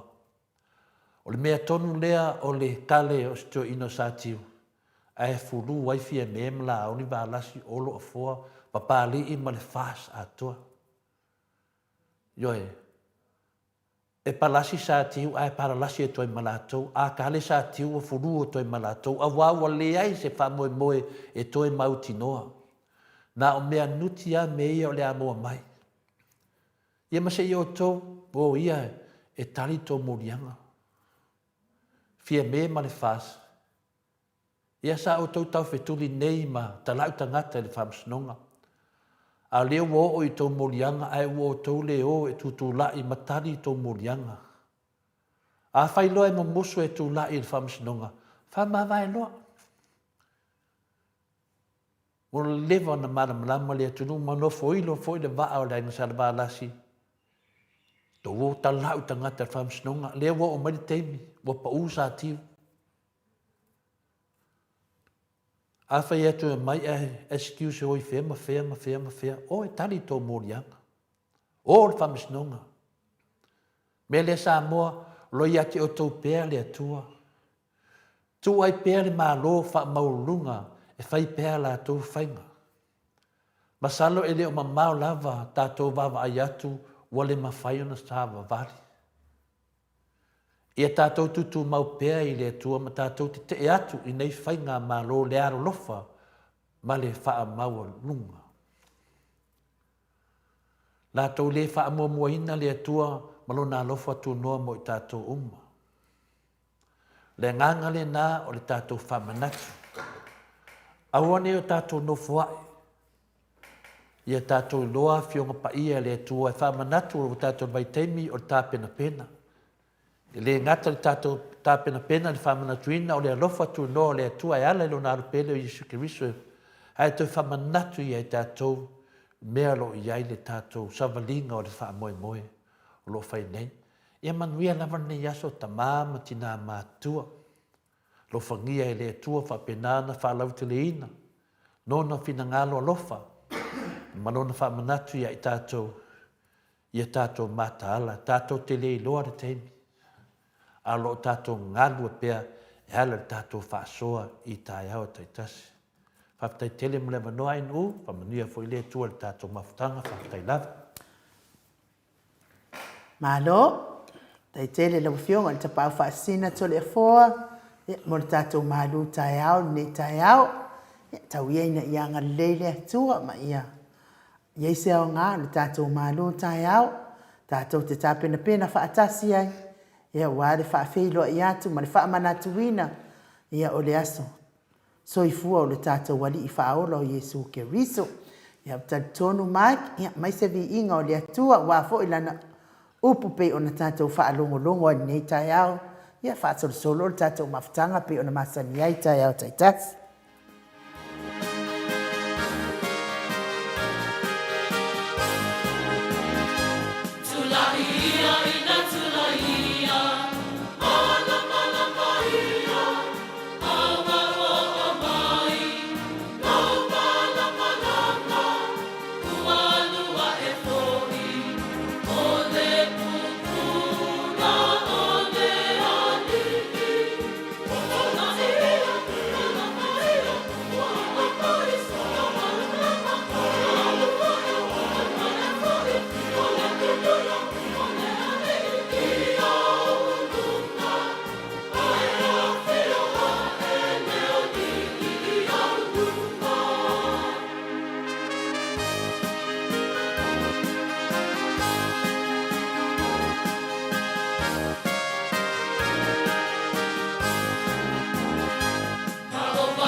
2 minute ona tale o le tūlai banu sini au se tālia. Pese ngor Kirisimasi taunia i le ekalesia a Katoliko Samoa i taufusi pe ono tau silasila mai moa mai neita yao ia. Whaftai fo i le fo mafuta mai i al faltua i a asovale fa ala maa. Amen and amen. Vi ia le ali i tole a foa man fa atsoa fa ali anganga. Neita yao vi ia le ali i Lord bless whaftai tele. Ia heni amen, amen, amen. E koru le leia amen e faltua o heni. E ka kaunga ko. Yoi. A lua le lava a koru ia ua. E me nise Arieta, malo mo le upu, sa om wha maoni ia wha taitele mo le tapua inga ia au tau mwhai foi le wha le oina o le malu wha le anganga pe ona iai foi ia to le pe ona whianga iai ma le whionga tapa au wha sina. Ia to le fo ai o ata to le foi la o fa longo atu foi le malu fa lenga ia o le si malu fa lenga ngale sa no fa pia o le waseu waseu ta mai tai pale mia le tato silent woilo ia le fo fa longo atu foi neta ia o le sa o le tato sa le ia nga ia tu le vanu le ata le ti ia o le asisi manu o le manu na le tau me tono salamo tavita. E ne mwhaina sewa, e ui lava ina tātou, sa vani le manu lata le oti. Te lea fefe lava si mea. Te lea fefe lava. O le tūlanga la nā le iei nei tātou tāpenanga. Te ato whaalongo ato la tātou wō lalo. Au wane i fefe sesi le whamanatu mai le atua i tātou no na alofa tū noa. Le rata whatatali le alofa tū noa. Ale Yesu Kirisu va ana le lo ftu no ai no you walk in me ako mana ia fo i tele fo la usaunanga nena i sauna nei tai au la manu tai au wa le wa tato fanu longo fo i Samoa ia le wa lau le famasinonga o le tamatai fo i le halo fo i o tamali fo i le tuno le sa avea malo ia silis nei tono tato fainga malo wa tuana yatu ya lena fa maloloina moi ya lena wa yailon fa masinonga ton ya lena te fa ngolongo atu fa pia wa mafua ona ile ya waile te mai tai pania yo le ila bas se nga le tulanga le male me fo ile na ile fa masinonga fo stamali ya timan e o e avea la to tangina o le ta fa mo me o le ma fa to le fo ai lo wa uia na ngona telefo ana se famasi nonga na e fai ne ya tunu ne e na le a wai la va le na molia le tang ka fa le ngai na loe famasi nonga ine la tala ye ana tato la ma do telefo e o ka fa e se mai foi la na se va no stas yo ai mai le a wai lo na lua le a wai lo na tolu ani ne ya fa tali telefo. Ia pe yo le tulanga whapenai nu mafuafoi ona la vea fo i whamanatu o mea manei. Whamanatu wai ta tauna mala mai ta mamati nā matua. Pole ai mau wa umina toso ia whamasinonga. Ia oi. Lea whina ofisi le fo i la whionga te te siri la so sa. Pole si ame wa umai wa umi tenen toso. Ia lau tātou te loa asio a mana na au loi mea o tutu i whafo i whamasino. Tutu wa ia whatatali ia whai unga pio whina mai leo usu pese le tua. Al temine, wa fiu whamasino toi whatatani mo wale koe kuku wa kugisi. Wa tutu wa malmautino e malo. Yoe. Sa po liuli asia tato watunu unme watupu. Ia matalia foi ono le temina. Sa le ai se tato a whamanatu sa whai. Sa le foi se tato maru tai au le nā teimi. Sa tato tatanoma matu tato whamalosi. Temina nei. Aso ia e a whapenei o se mea foi na la to te loai manu malo ai. Se e present whamasino titi le maua kuku o kuwhafu. Aru teimi nei. E wheta mai whamasino malelo ia siri. O a fiu e whatari. Kusaya ruar ka va der famasingo la fakwa la fakwa va lang ka va de pakala va mai wo malako wa ko ku malako o fumu malako mua vinga a termina ne ai du e wa fiu fam sin o fe ele te mai tai pale mia o le wa education lawyer si e su fa mai o la malanga i fafu yo e te fesi di polisia so o la foi malanga i fafu no go vinga o la store se folo yang wali o la foi malanga i fafu e ia le te e le ngakal malanga i fafu va ku haru luichia ya o le mena o fuana wai la sila le atua sila le ia fofonga o le mena na feita i le famitalaina atu e tole fua na feita fua le tole fua ai le kakau pe o la ko mafofa o le ame tonu le atua le famanatu yo e le se ame tonu le mea e la watu no famsnonga ai atu yo mena ta uma yelo na fa mo lunga malona fua o le ai se ava le famsnonga al famsnonga foi e tinana para lasi mai lalo i lato fai unga se e fai. Ya pe para ai umai. Ana se si foi. Ana se fa masino pa langi le fai fa mo le o le fai atu o fe ai le tamai tai pale mia. Po fe ai fia me. Pe fa pe la tu si tu sa. Wai le ngi me fa pe nai no fa masino nga. Ai nu ku sa po o tamai kai pale mia po le pale mia nga fa ku o pusa lao. Ku ko lo ia le e chapipi ko no la o vai ma ki kilo le mai luma o ro suafa e le va pena o o te mai le ai o fia me fa pena la le tweeting o mene fa msno la mi tonu e riengi fa ka mari e faia adu sa o la mi tonu le tua le la o fesidi e le fa msino o fea ia fia me o le tali o la malanga o fea ia fia me o le tali, o le malanga, o le ala koe ngā whamasino e whamasino. I lunga lava alo mea, longa winga e le whaalo alo, a le lo ia sili, o le lo ia sili o Samoa ia e le tamari i le ala te whamasino. O le mea e te tauna tile tilo whamau whau tātou, o ai la e malu i tātou, e malu le whawai po le alofa tu noa le tātou tala noa e nei. A fai la vesili o fe ele tangata le famsinonga. A fa alua loa, la me tano fai. Ta lona kenso famsinonga ai fa tau no lo le melena langa le fe le fa maloloi. No vinga eta tau lo ona totongi ia te mi lava le loia sili. Mana loia. O komeki. Totongi lava ia ma awote foi te tauna fai i finale me fa pene ai nu. Melalia, leo tato ia i le ngaka i le whamanatu. Ta pena le toe whamanatu ino le alofa tu noa le atua e ala o Yesu Keliso lea. A toe whamanatu atu i whamasino. Wata tau rona whai unga na stori se furu. A whai loa ai le toe a fia mai fia me. A toe sauni sanga malanga. Whai tasi whai lua walava. Whai tonu whai wha mo leanga. Ia, o whai ngomela ngata maiti. Te awa leo sta i whai ngomela tangata mātua. Ia, mano. Ia, ai...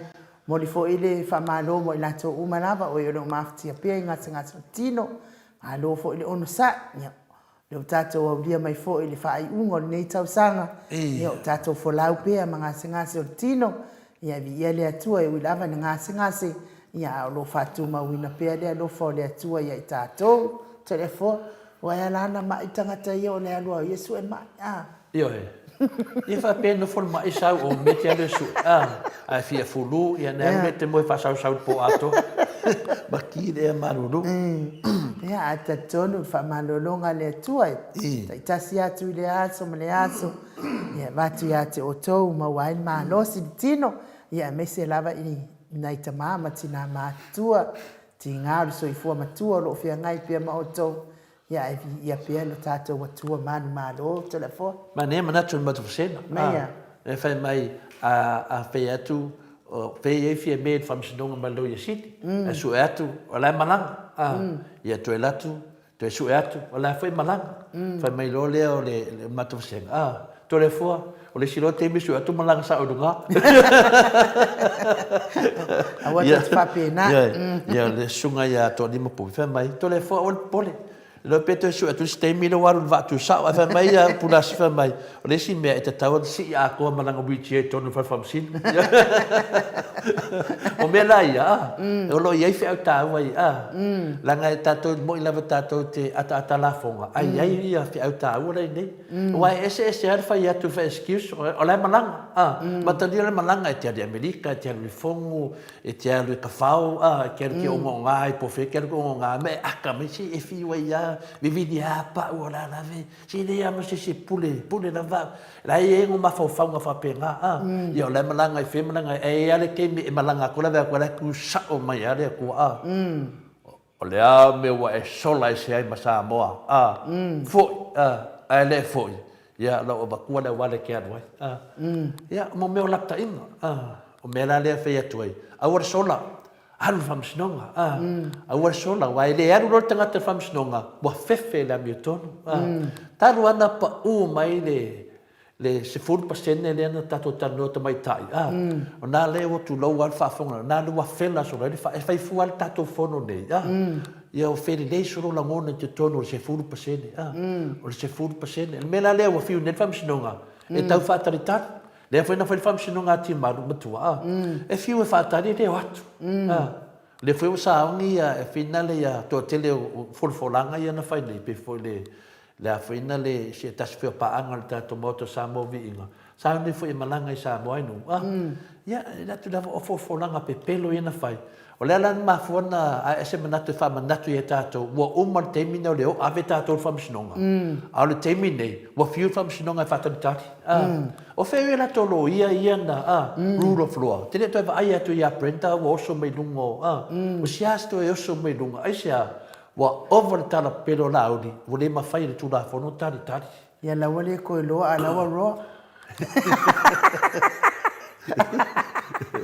mena o tuai mai ata no lo fa tala dusi ale ko rule of law ala wa rule of law no rule of lies mena o ia na o pe pelo la tu la fono ia le tato tano wa tato taliene o le si me ia le la tato fatalitali le feu ave tonu fa u foi le tanga le fionga te sili ma le fionga le hero i tu langa ia le avene le tato va ai nei ai sea le mea ua tuai ai o na tuli le tamaitai palemia le fionga ia tuana Bonifacio ai sea me o tuai ai na fai sei ungo nei mea e fuala le fefe tamaitai palemia e anu e fai la famstonga ma loia sili tanuai e fa pena foi ona fefe tuli ia le sui palemia e te sile fio e tole fu ia o le fo i fa tali le wapato ia ai na lele mai fo ile man o la fo i isi nga sala ma wa e ana fai fo i Bonifacio te tato e le tele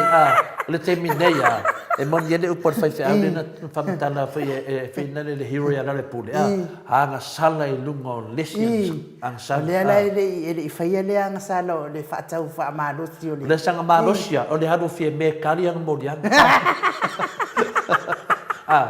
leo tato ma ai nei i le fionga ia to matanora ia le an me mo tupu nei i le tele le umio na mai ia le vaanga le ta o le tato maru tai au o me mangongi o tele te mi sa we me mangongi o page le vaanga le o le anga mana le nei ia le ma tali foi le te mi le sa ia fia meto tono le kapeneta e le malama tatou po fe liki mai tele o nei famatalanga le foi tatou vai ala udi ai le fai nei unga foi na le 2000 fa e fina le 2000 fa sala ia le fionga te silima le fionga le hero e la le pule o le van saulunga le mea mangongi o ai le mea mangongi na le o malama nei ia le tatu lo o le van saulunga ai le isawa le unga oi o le sunga ia lauti o la tau nei ia inu ai tatu va ai tu singa o le matanga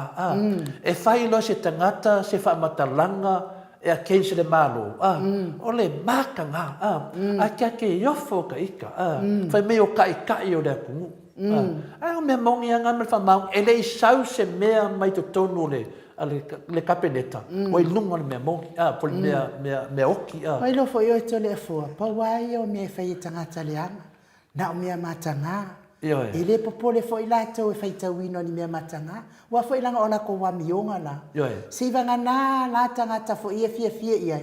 O la ko umanga e langa longo inga mea makanga. Ele ngata nā o mele tau whapapula atu. Le keime o iai le peichi le o la pi. Ngā o mea pepelo. Le ana wo o mari keime ni e fua mai ua whako whao la pi. Le ana ke vea kua inu. Ia mana malama fo le mamaru le tunu. O ai kongu ai le kongo mea o mea mangongi ma mea oki. O la tau la ia. E fua la i mea ia pe a tato wo wha common sense. A tato wo tato titilo mamau ai mea nei. E le sau se i unga e mai le kapeneta. Wa sau i.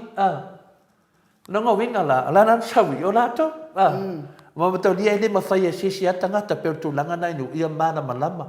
O le mea moni a malwha maoni. Tō te whai a inga i o tō fōringa e whapena. Ia langa le a mai nunga fōringa e se au le hanga i a tangata.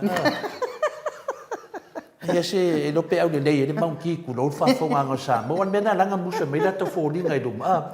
Langa o i mua vevesi e le tunu. Awa e malesi mea tele fua. E musu e o pea e whai pea tala pepero i e wha atari tonu ina ai to a tele. Ai ana wha ahari la tau fōringa i toi e whana la tau whaia nei tala la tau Matau lia le temi lai ni una alua i le talenga ia moli o i lanta tawhaunga mua moli na lui Samoa. Ina whai mai le ratu loa loka moli o. Mea umai. Awa whiu e kai whakalikali la o lia le ratu. Ai a kumari o ai ngofa makua e ilunga le. Wai loa e le se la tau mea e whaia ia moli o. Nofo lo matu i fo ilunga le atau moli o ma le ofu fast le na ofu mo le nana e moli o mo mua. Si vai a wala tangata pepelo to le fo. Le la e la wali ila ia fasal la wa mena inu.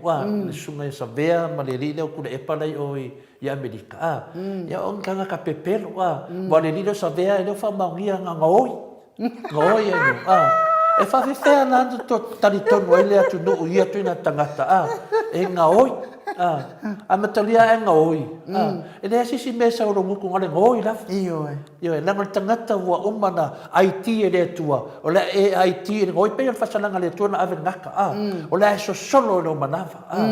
Ia le anau whea tu doi li sunga e sa vea. O fiwala e koe le tia vakia oe. O le ngoi nango vinga. E tau lo sunga e sa vea. O le ngoi.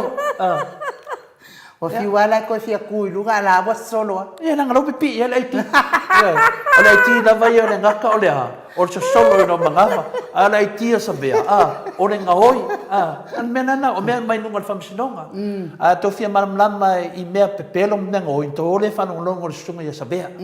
Sa vea lea wai fui whai o se yuli e lulu li a wate li lopo i ni whai o le tanga. E te vai tua sui mai le whai uso. O la ua le whai u no whai o mo ngoai. O tole e fua. O tangata nei. E o sui mai la toi ngoa. Ia o le mai la toi ngoa ngā whai pui ai. E sui mai ngoa man makanga ngoa le tunu. Pia tu langa nai nu penana ta uo one. O le wha manatu. O le vai teimi nei nu tato iai. O le vai teimi o le wha manatu. Wha manatu le fio mai o le alofa tu noa. E foi la wha mangaku a kurvaenga le ai o ku la wha masingo. La wha manatu e te fia me. Fia me la so tau se fulu e whai e lo wha masinonga. E le heindi tato palemia mai tato tangata alo ia. E teime te tua e luma le pusa vina le. E te tua e luma. E tau le leo suafa. A to e fisilia tu wha masinonga. O fea iai le sunga ia. O pole fionga ia fia me. O fea iai. Fia me Naomi. O fea iai. Me le malanga. Ya, leo whaalua. Ke le noa la inu. Wao i e su e le mea tonu al whamsinonga. Ia rau tato vai. Te ofo voi taita ni whamsinonga. Tina nai loa tu wai loa matangata la tu winga ma la tu pepelo. Ai whai lava. Ia ai e fefe ia whamsinonga le sao, le pio pio. Kako ingo iai. Te pe te kalau ka kore whai pui le simo iai nu. Wakaunga whango lima. Le mautu whango lima. Kaunga mai i whaari mai le tunu. O ese mai whamasinonga pe whai. E le ma whai ana o latu whatu ina whamasinonga mea tono le tua. E ala le tato whaavai. E ta tala mai le vanoa le tua. E le tato whamanatu le lofa tunoa le tua. E pe tai. Whamanatu i lau vaenga lea. O mai le whamasinonga. Mai se vi inga o le tua se i tau sota i atu le atanoa te sa. Wafo i tato talafou.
Fono male 2 minute ua te ai nei le itu la e balu sini au se talia le pespesenga o Christmas vi inga o le atua saunia le au fai pese katoliko mai vai toa e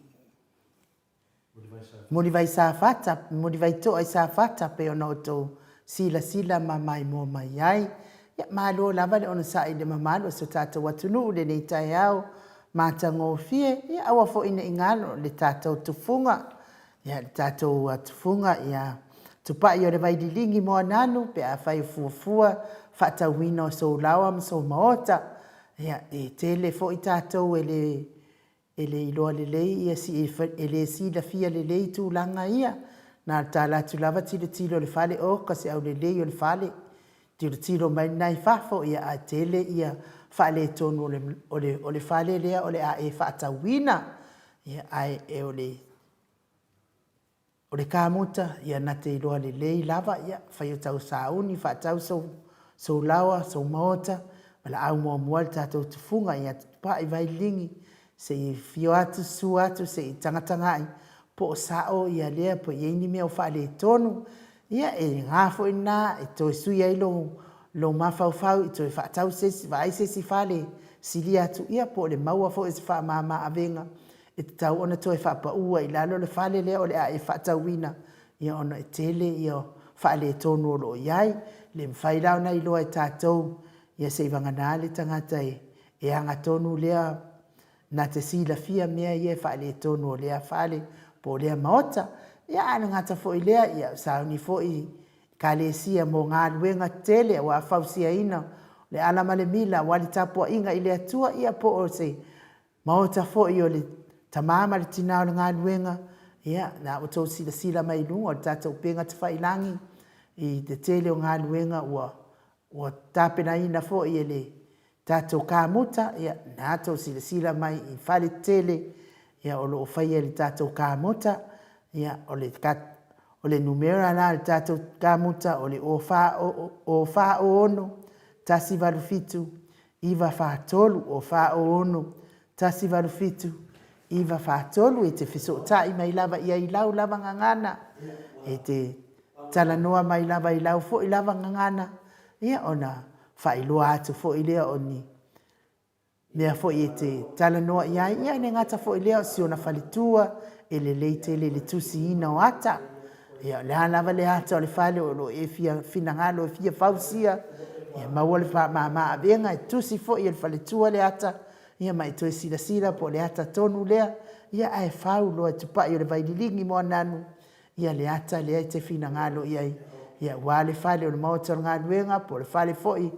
ua fo'i tapua'iga i le atua ia po o sou fo'i maota po o sou lawa ia fai fo'i ona ua iai le maota ma le lawa ia e toe finagalo e faisina tamai fale fo'i lele i tua to'atele le aiga e maua uma i le tupa'i o le vaililigi mea uma e te talanoa ia i le o fa'aono tasi valufitu iva fa'atolu o fa'aono tasi valufitu iva fa'atolu i se fa'amāmā'avega ma la'au atu vala'au mai i la oe lava ia gagana feso'ota'i ai lau lava gagana Samoa ia tatou fa'asilasilaga na mo nei fo'i vaitau ia o tatou tapenapena fo'i auā le fa'amanatuina fo'i o le aso soifua o le tatou ali'i o Iesu Keriso ia tauiai na ia galelei ma maua se tapenapenaga filemu ia ua fo'i le sagafaia faimaia le kamalua palagi faifai lamu kifua ua saga ua uma ai ia lou tatogi i lenei vai aso lava i le aso lava i tasi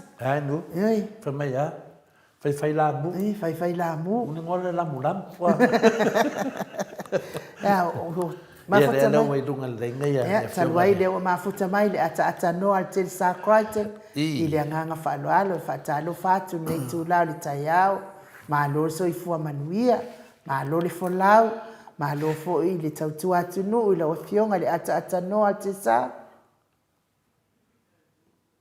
e whapena koe ona o whatalo whatu i nei vaenga o le tae au, lau asunga ane u, ia e teina ne koe le whionga tole po, ma maiki le nei tae au, i lau tō vase tōlu mai sini Australia, le nei koe tae au mā te mōpie, ia le ropa malanga le leo le tua i le nei tae au. Po, e whapena koe ona o whatalo whatu mai Samoa nei, i nai o tātou mātua, o tina mata mā mātutua o le tātou o tino, o lo whaia pēr le nei au nanga, ia mautou paanga ia i le aso sa, aso lua, aso lulu, aso tofi, ma le aso tōna ia i le nei fo'i tae au fō, fia o fo'i le ngana e whaatalo pātu, a mese fo'i ia o i la tō o lo whaafonga mai lungo penga ta whailangi le Facebook, ia ma le YouTube, ia whaatai fo'i lo tō whaatasi mai le nei tae au, ia ma le whaafonga umalawa, ia i Samoa nei, ia ma Australia, wha malo atu le soifua, ma le lange mama,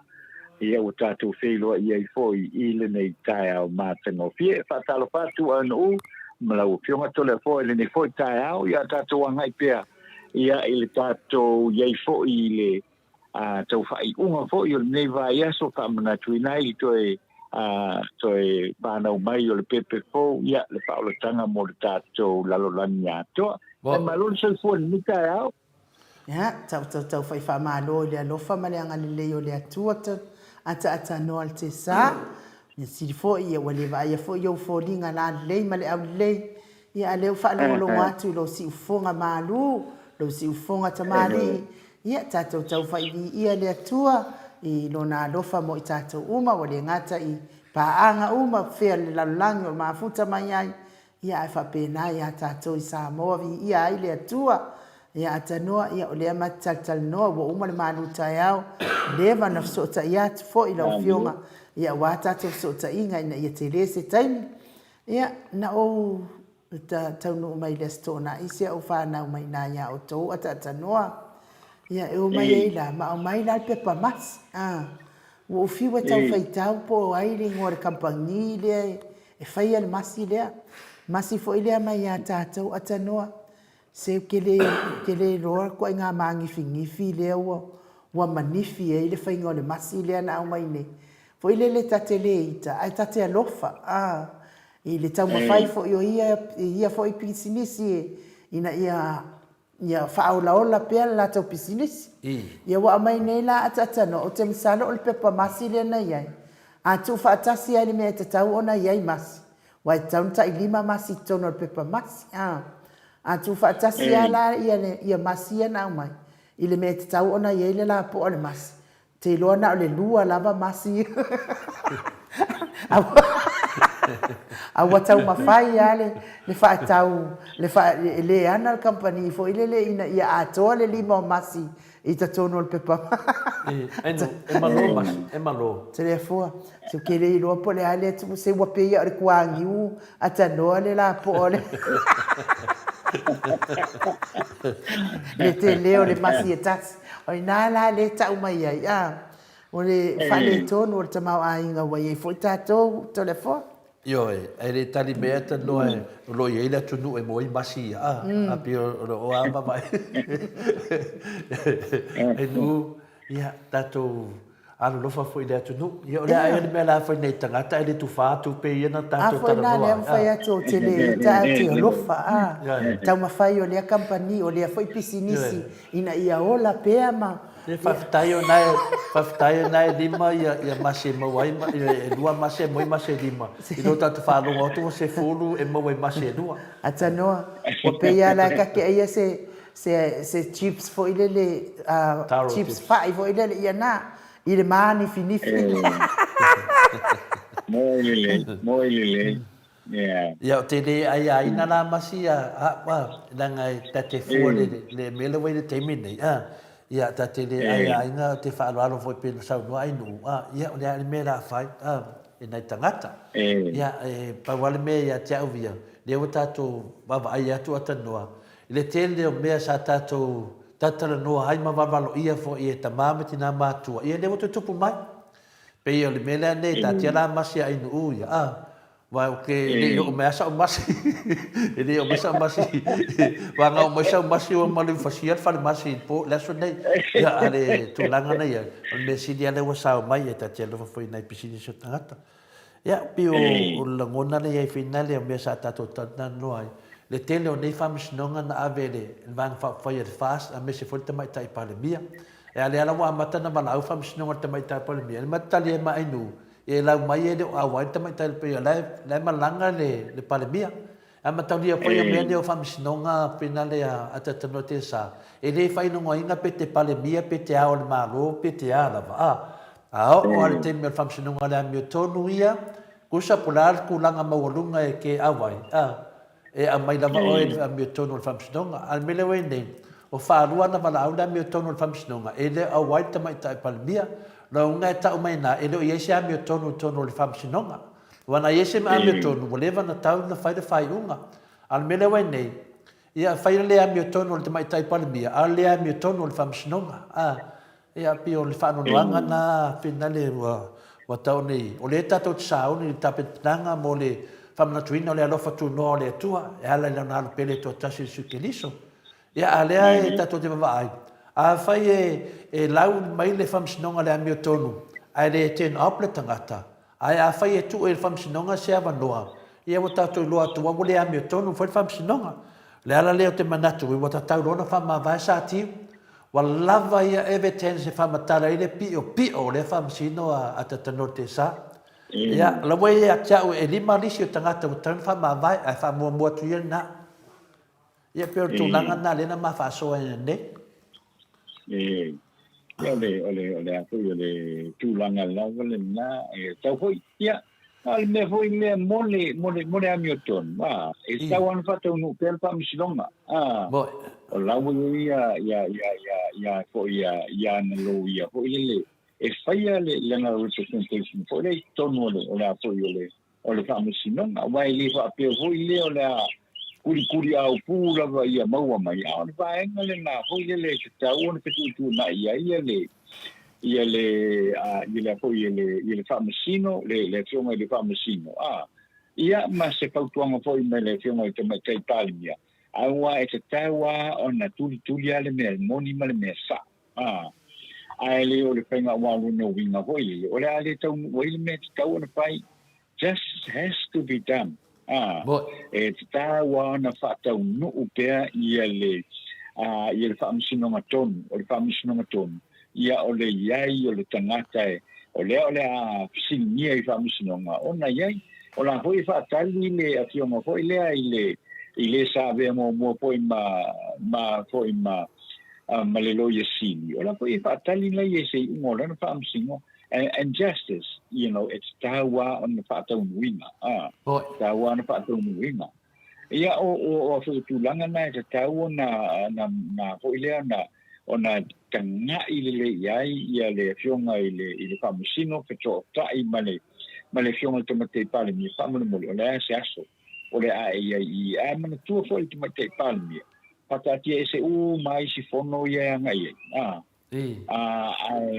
pe alu kona sui o la ile fionga ile la ile fionga le sui pale mia ia no fo na ia ho ile nei ho e tali yona molianga tali yona molianga la ngata ho me la lo pina wa o lo fina wa ia le fionga le timata sa be mo i sili ale malo e fai e tu sa uma o lalo le tula fono te kau na mauti ia no tu sa umala ia mo tangata o le tātou tino e le whapela so longa o le pāli mianam whaile na alo fia mai tua I ngā mea whapenei e te tā wāpe whapea atu ia mali e langa ka ua me lea whamole mole lea la whailo usingo moe ia ali tali umai o pisili me whapena o le mai le fionga whamsinonga ia le whapea because o ia ilo ai o whaatino pea ia le o whaatino pea le tūlanga o le tūlakono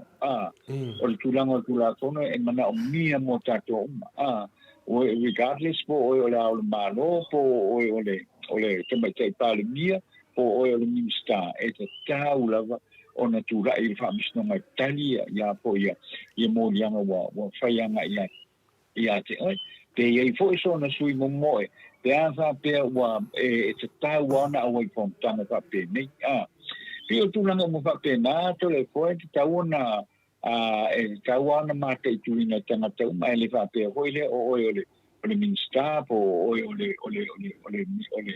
le pale mia po o le ale malo I whapea e o pea ko mea ngā se karamo I sise so pa ua mo Ye wai justice is not done pea whapea o le attitude fo inga o tai o le tātou tunu I mata upu whapea nei Justice is not done. I te tāu na whātau nuina le anu ton. O le whisonga ina leo mata upu whapeni. A te tāu na iai. Ia lo te me hoi le o le aso o monga seke o whamisinonga o mai whonga o hapea. Lera o li fea. Isn't that le mena lea tātou te Wa inga sau e masalo mia I lava I tangata. E masalo mia I lava tangata e mea whapeni. E tu langa le na po le la o vai kumilia ano se si fo o fa upuma ia fai ano se si fo ele se kai kai le kumue e a hui ele ia se e avea I fa msimoma man tu ho le imata o le nga lo le ten apa ia ke ia o suni kai e o I kwai kang mala o le tātou tunu fo ile le tātou te o mai lalo o le whatem kalas e ia tātou ala le apo ile ia tātaua ia tātou te whasingia I fo ina whapenei ile me fo ile o le fiwe e tau mawhai atu se ava noa ia mo le te tai o le tunu ia o lana matau pule o le aso na tau whatem noa Alona e fai foi sona sui mo e le ia foi le la ko kani I tūlanga whapene te whapele na ua matuale moua la mute ava noa o le lo tai tai fo I le tātou whai ngā mālo o mea te tau ana fo ia timpira ia I tangtanga ia I male tonga I whamsinsin o na whai te petu na I male leia o lau fionga le palmia te tau o na ia laso lea o le a fo I le whamsinong mo e le te noa pe o la fa ona o tato te o pupu a te lena isu I fi famtala le o mo atu la ngona foi na la il tato po kala mene e le te tau na toi malanga te mai tai palmia tau lava na sau e fina le e tali ona morianga a wale fia e whake aka ngaka ma kukuri tangata ai musu e sau luma le whamsinunga le mi tonu wa e tasi nei mea le tauna ngai ngai lalo le foi wa e sau noa manam foi le au whalong longo e misa foi tātou nei teimi ia tū langa o lo iai e ta tau lava te mai tai palmia ai nu e sisi o mta upu te manao e moi ia pe yo le mta upu foi lea o le masi lea nena ta ua e ai nu ia o le tele lava le vasenga ia alo o e o vi tātou fai mai foi le vasenga ai o pusa moa na o le whape fia foi ni vai moa ai o fai mai nunga le tau pe o tū langa na le ua iai pe yo le ala na pe atu whamta langa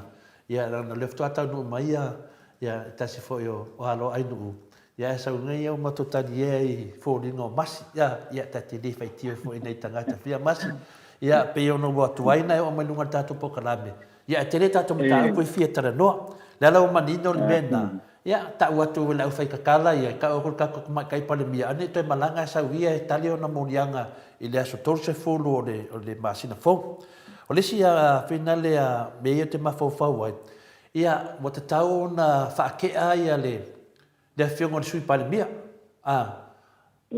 ia tuala pon fasi o kaunga fa mavai le sui lea ele kusa i melu apako ale palangi mo ngofum fa ka ia koe kama fai koe ki poki si palangi ia ese fo ia nga morianga ia ese mai ai e na pole menga o le vesi nge le mea e laku pale mia oki laku sui pale mia oki yo por mea mo sui fo ka ko sui pale mia na so kilo ia tano a fa pe ole la va sui pale mia o ole la va pale mia fa ma vai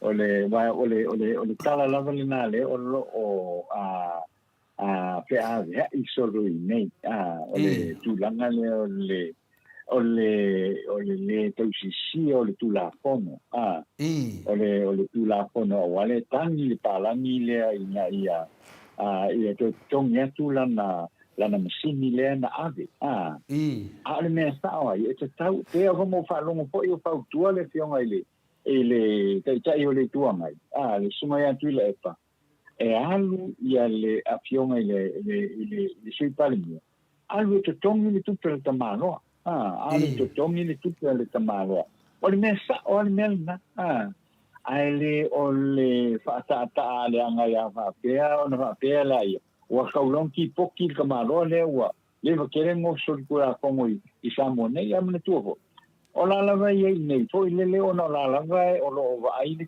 tilo pe tanga i foi le matanga le le ofisa foi le pe malanga ina ola la o lo ye to nui ya foi nei ola avea la ko la avea ye le fatanga na foi le no foi Samoa alela o ke mai le o ko la nei ola la o kon fa ke wa te tau na to ki poki kamalo isi le kamalo ngai mai Samoa ia ona ole o tu langa hoile wa pe ole o la wofi na ma listanga ta sa la wofi na ma listanga ta hoile sa la ku kai pa anga misi Samoa ia le tu mai wa tu le mai se fa le ton ia le la an fuai fu male masinia se tanga ai ole fai ole amiton ole me si tu na ona ta wa a telefone ole fai ole amiton ai le ole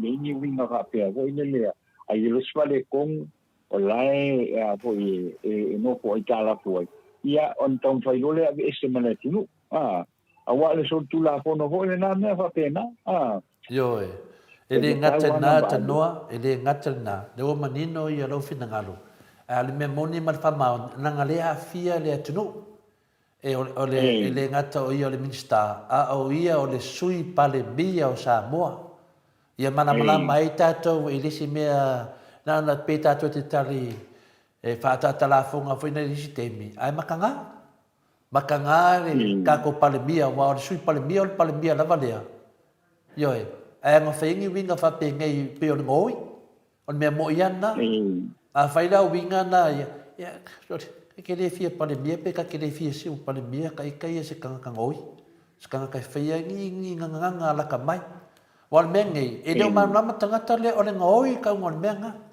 o le fa akau fa ngoi lo fa kau se mea le do inga ses le wa o ia fa kau lungo lo pule pe ku le loko o ai le fia sui palemia se ko nga sui palemia pe pole palemia foi wa o ia palemia pe alu ia fia be o ai lai fia palemia se palemia ngoi pe aku ua le nganga la kamai.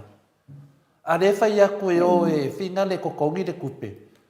A wane lo sanga kupe kokongi kupe malo fa mamale ngol palemia por sui palemia. E le o mga kumamafar vaanga lea e le onga le du manga i pe a fai mai isi aku ngu. E a mese le vau ka ko mai isi aku moku nge. E o aso mai aso misi ngal ko sui palemia nga ngoi. Singal ko palemia lava o me la ia e fua mai luma aku o lea e karango aku kako mo ka kaunga fai se mea e le ngaka le pio le whamsingonga o leva nga kaunga wha umar whamsingonga lea le le wa mai le kale mai lunga whamsingonga maulunga le koia pili o le se furu pasengi o le ngā o le whaavae o le awalanga ka penga e le kua e ave ese mai ngei unga pio konga kako kungu o le unga ia le whakakia sa kiu, le wa sao whanga mai ei wa malepe le whawai, e ka kaunga ve ese a tatanoa. Langa o le unga ngā, le wa wha ngau mai ei le soli whawai, ma soli kula whongo, e iwi ngā oe ngā oi, ai peia se mea fua nge ka ngaka. Ioi, aka kua kala mai konga pale menge ngei aso. So le, wa peo pa u mai maunga le a meo kongo le a kua. Ana he maka ku ka kou. O le ana mea kaunga whai, ai ia ka ngaka. O ka ngaka peo kākou a te tanua, longa winga, e ka kaua o ngā kau iai ia wala mana malama, ko kongi le kupe le pānangi wha mole. Ma e anu ese ma le sui palemia, wa kau valea ere aku ngu lau meo whai. O upunga e sininga mana malama, ai pe ale malama ele au fasa ia e whanonga mai. Ia peo le kari aku ngā te tanua. Ia malo, ia ka tai a ho mole. Lo pinanga lo fa dia ko ile ko ile vaenga le to le foi pe ai foi le nei ka ia le mo tato ho ia lo fa pongo mai pe mi sa no to le foi du tu tato te mi le nei ka ia le wam te li foi ile fon tanga le pa me le ka pe mi sa tu po ina mai le masino ai foi o ke topa. Ia se o mai foi le aso lus furu le nei o le masina o te sema le o to li maso tato to ai to no ia il fa amna tuina ia o le sana o mai o le pepe fo ia le fa o tanga mo le tato la lo langi ato e sai le wa am pe me fono tai o nei to le fo ia o te ngona fo ia tato wa nga ile Santo ngai fo ile aso pa mana tuina le aso fia mo le la lo langi o tangata uma la lo langi ia fo na le tenton ia to tele fo i sta poina ile fana o mai o le mesia ia le pepe fo ia fa sai to ia sa tu te fa ona fa tai uma lama tato ia ona o le fio mai o lo tato o li fa ola ia le ana sa ia le toniola ia mo le tato lalo langi atoa. Ia tau manga na le fono le wa amtelia nei Samoa. Ia ile tae o nei e misalo pe e o aku ia so tofi ia po o whamae. Ia pe le ole umiro ole le umia e te wha muta le fono ai a matalon tape. Anu tangate ia ilona ainga. Foi le e whilo ia ima le pia. Ma le ainga. Ia wai to tele au whai pule ne pe on sinu pia to le poa. E olo il temia nga i mai ai aso fa pene ia te tau lava ona nga ai uma ele ngata o no utua i samone ia e fa pe i poru nei ia e fa pena ko i la to lo tapto po mai i ainga ia malawa ia mama te foi i motu tele i sala fai ni foi tai au mani nei vai tau tanto ia i to le po Mano ia o te doa le na ele uma fai aso le ri tai au fili si tato waso wala to mai foi teme e alo e tole foi e alo e fu fa fenga renga wa to tele ra vanga e tole foi fesinga venga ia wa foi tato po kala me mula so tai au ia ai ma pe am fai na mai tato tala fo ata tanoa Ia na tātou toi mafuta e foi lai ele se te miunuma. Ia a leo whiua manatu. Ia leo whaso solo le vai le wati i le teimi tau. Ai foi na sau tātou telefou. Ia mato tapo i atu a tano te sā. Ia, tai le telefou o tātou telefou le nei tae au ina atu le langa malosi mai le Native Events and Heritage ma le Town Area Services i wai tele masa le upi le numero i telefoni o le telefoni whea vai o le fitu ono valu o valu wha, fitu ono valu o valu wha, ma le fitu ono wha, fitu wha lima, wha so tai le sunga ya ti le efa ma futu ya Kathy wha o le joy. Ia mo se au nanga ia mo le pa ia mo le maurunga le tātou tino.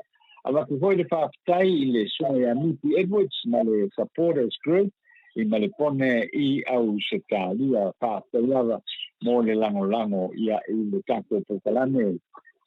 O tala nei o le nei tae ao. O le tae ao nei le apo le iwa na toe a matai taurumanga o le fono au whai tūla fono a Samoa i mulino u. Talu lana malolonga mai le masina o ke topa o le tausanga nei o le tau a fianga le nei o le tau a fianga whaai ufo i lea mo le nei tausanga ma o nisi o mta upu e whaatala no inai o wha mawainga ia a whai pūle le vanga wha pufai le HRPP mai le tu malo le va o kone ti fale ata wha masi umu lea o wha mawai ai mana na eo etu to tasi i lalo le tula fono ye nei e longo le fonga fetalai ua wha mai ala to vaenga wha pupai ona longo lo le fonga fetalai o le komisino whai ngā pānota i le aso me le teine whai ai pānota la iti a nei tu malo ma mata i loa tāpenanga mo whai ngā pānota la iti i lalo le tula fono wha wae pe ave fo i le mata opu e ilo le wha misinonga maurunga e wha maoti mai ai ia se wha ai unga o le isi foi matau pule a tala no ino le matau pule i swing o le tula kono le ana sui le lua whenua se pulu mo le wha masinonga o whenua masuafa le ana toe a wha sao aini mea sa misi e le wha upunga o ia tula kono e iai ma le tulanga o le tofi ina o te rekome ma wha masino o le wha masinonga maulunga na pāsia i loa mo le whaatinoina malona wha o ngā ina. O le tūlai mai, o le whaapitau li le nei na amata o na whaatuai le whaasolonga o le tele o mataupu o lo suru whaiai le atunu i le mataupu ma le mataupu o na lea whatua atoe amata le whapungaina o mataupu i lea whaamasinonga lea na amata i le masino o Novema na te nei. Whaamania mai le sui komisina o leo leo, whalepui sunga ya pali i Mona Lisa Keti, e te le se swinga wei mei whaala velave e tūlei mai, i awa malolosi lea sanga o sia i Samoa, una ua le toe a mai ei whaala velave whaapusei, pe a tauma whaina i awa malolosi o lo ngau sia inga i Samoa. O le whaatai le mutanga arwenga o leo leo, ma whalepui, o na o le whaai unga, wa le toe ngau sia ai, ia le awa malosi le nei Samoa ona ua fai se fai unga le komiti o le awa malosi e matua i tau fia loa le ngao sia o ia awa malosi i le atunu pe ona tau fia ai le ngao sia o nei awa malosi i Samoa nei ma moli mawina i loa le wha tupula i o wha lave lave e tu tupu mai ai o le awa malosi le sa ngao sia company nei mai seina sa maununga le pasene o le aki sa sui ai ma sa whaamatala e nisi o i telefou ai le uma le fangu o le iloa se mea pato a mala malamane ua maea le o na i le isi tae ao ai le iloa ma se mea na tupu a o na o le mafuanga po i lea sa tele ai whaala de lawe na tupu mai ai o na i le o mala malama tangata ia i lato mea sa whai te a o na ma a fia i tele o le whaale tonu e a fia i te a o na i le whangu malosi nei o le turi tasi ai e tangata sa whaonga ina le nei awa malosi ona o le tau sa whaatau nai wha se puru tāla i le whangu la poa wha se puru au nese ai o le tau o le whangu malosi mai whapo wha se puru au nese te salau fa se fulu ile salau lima se fulu tala o tau fiai le nei o tau fiai nei le komiti o le ava malosi le toenga o sia ma le whaatawina o nei tu ai ngā ava malosi o na ele saonga le mu o whaamani mai foi le sui komisina o leo pali i Mona Lisa tia iketi talu mai o na ta ofi ia le whaatawina mai ma le ngā sia ina o whangu malosi nei Samoa mo le to tupu mai whaafita uli wa to tele ua malili wai.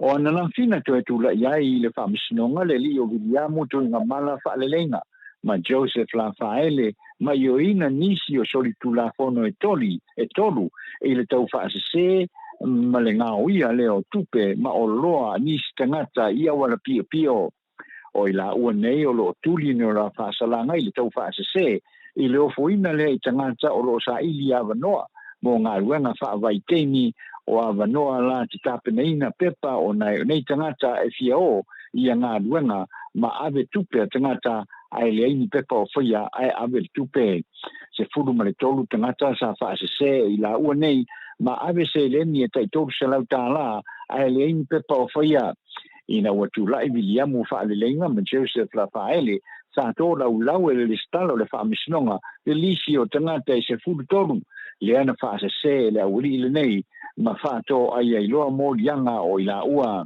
o le asa lua sulvalu se tema lua whenua tasi na tu e malangai i la tō nei le Maleifua lele i Australia sa oa i le Maleifua lele aina fiu e whaatari le awuri i le nei i le Maleifua lele mo le malanga i Australia ai le i o atu sa tele fo ilawa nisi ma ta upu whapea na tūla e mai ma to e suia i loa le awala e taria i nai tusi tāru sanga mo avanoa nei ma ua na o le matanga ruenga o pisi misi ala manuia maleipa le o tau wala umātua i nei tusi tāru sanga mo tangata FIO i nei ngā ruenga whawai teimi o se teimi o le masina nei o te sema e lawi nai i a la whaasalanga mo mata upu i e tolu mo i la ua nei i le la tau whaavalea e whaau popo i a la whaasalanga o lo turina i le teimi nei. O lo whaau o pēr mai le asosā na tēne i le whainonga ino le lima sfutau sanga talu na whawaina le ofisa o le malosianga whaelitise i Samoa nei po le Electric Power Corporation. O le fiafi o le asosā na moe atu na whai eise sauni ngā lontu i le monta o le tate i fungalei e si ai le whaakatai i le atua e tu sai o le wha moe sa tau pati mai ai i le lima se furu tau sanga o le ngā ruenga o le tiliva ina lea o le eletise i le atunou ma sa teita ia le sauni ngā lontu e le susunga ia Reverend Latu Latai o le minsta o le o nanga wha eletise sa whai le saunoanga au tu le sunga ia orofitiva ai sa mana tua i fo i tau tua matavela a nisi o le au whai ngā ruenga o whai langi le whaulaunga talu ona whaavaina o le asonga fua a nafi na tala i le atunu e whaafafonga ai ngā ruenga mga i o inga la tamai o lo whaatino e le nei ofisa ma sa whai ai fo i tau wanga pese ma tufanga whailonga mo i la tau sa tau ai lea o le a whai i le so ma o le a whaau o pea ia i le so fo i nisi ngā yuinga o le whaamana tuina o le lima se fulu tau sanga tanu o na whaavae le mei au o nanga i le atunu. O le tawhaiu e lua sa lau a whetā la mo na tupu le sele nina mawhai o na aoina i Samoa nei mai le le tio foni le televise ma le tio lea sa whaataunuina le TV tasi i le aso tona i na tēnei.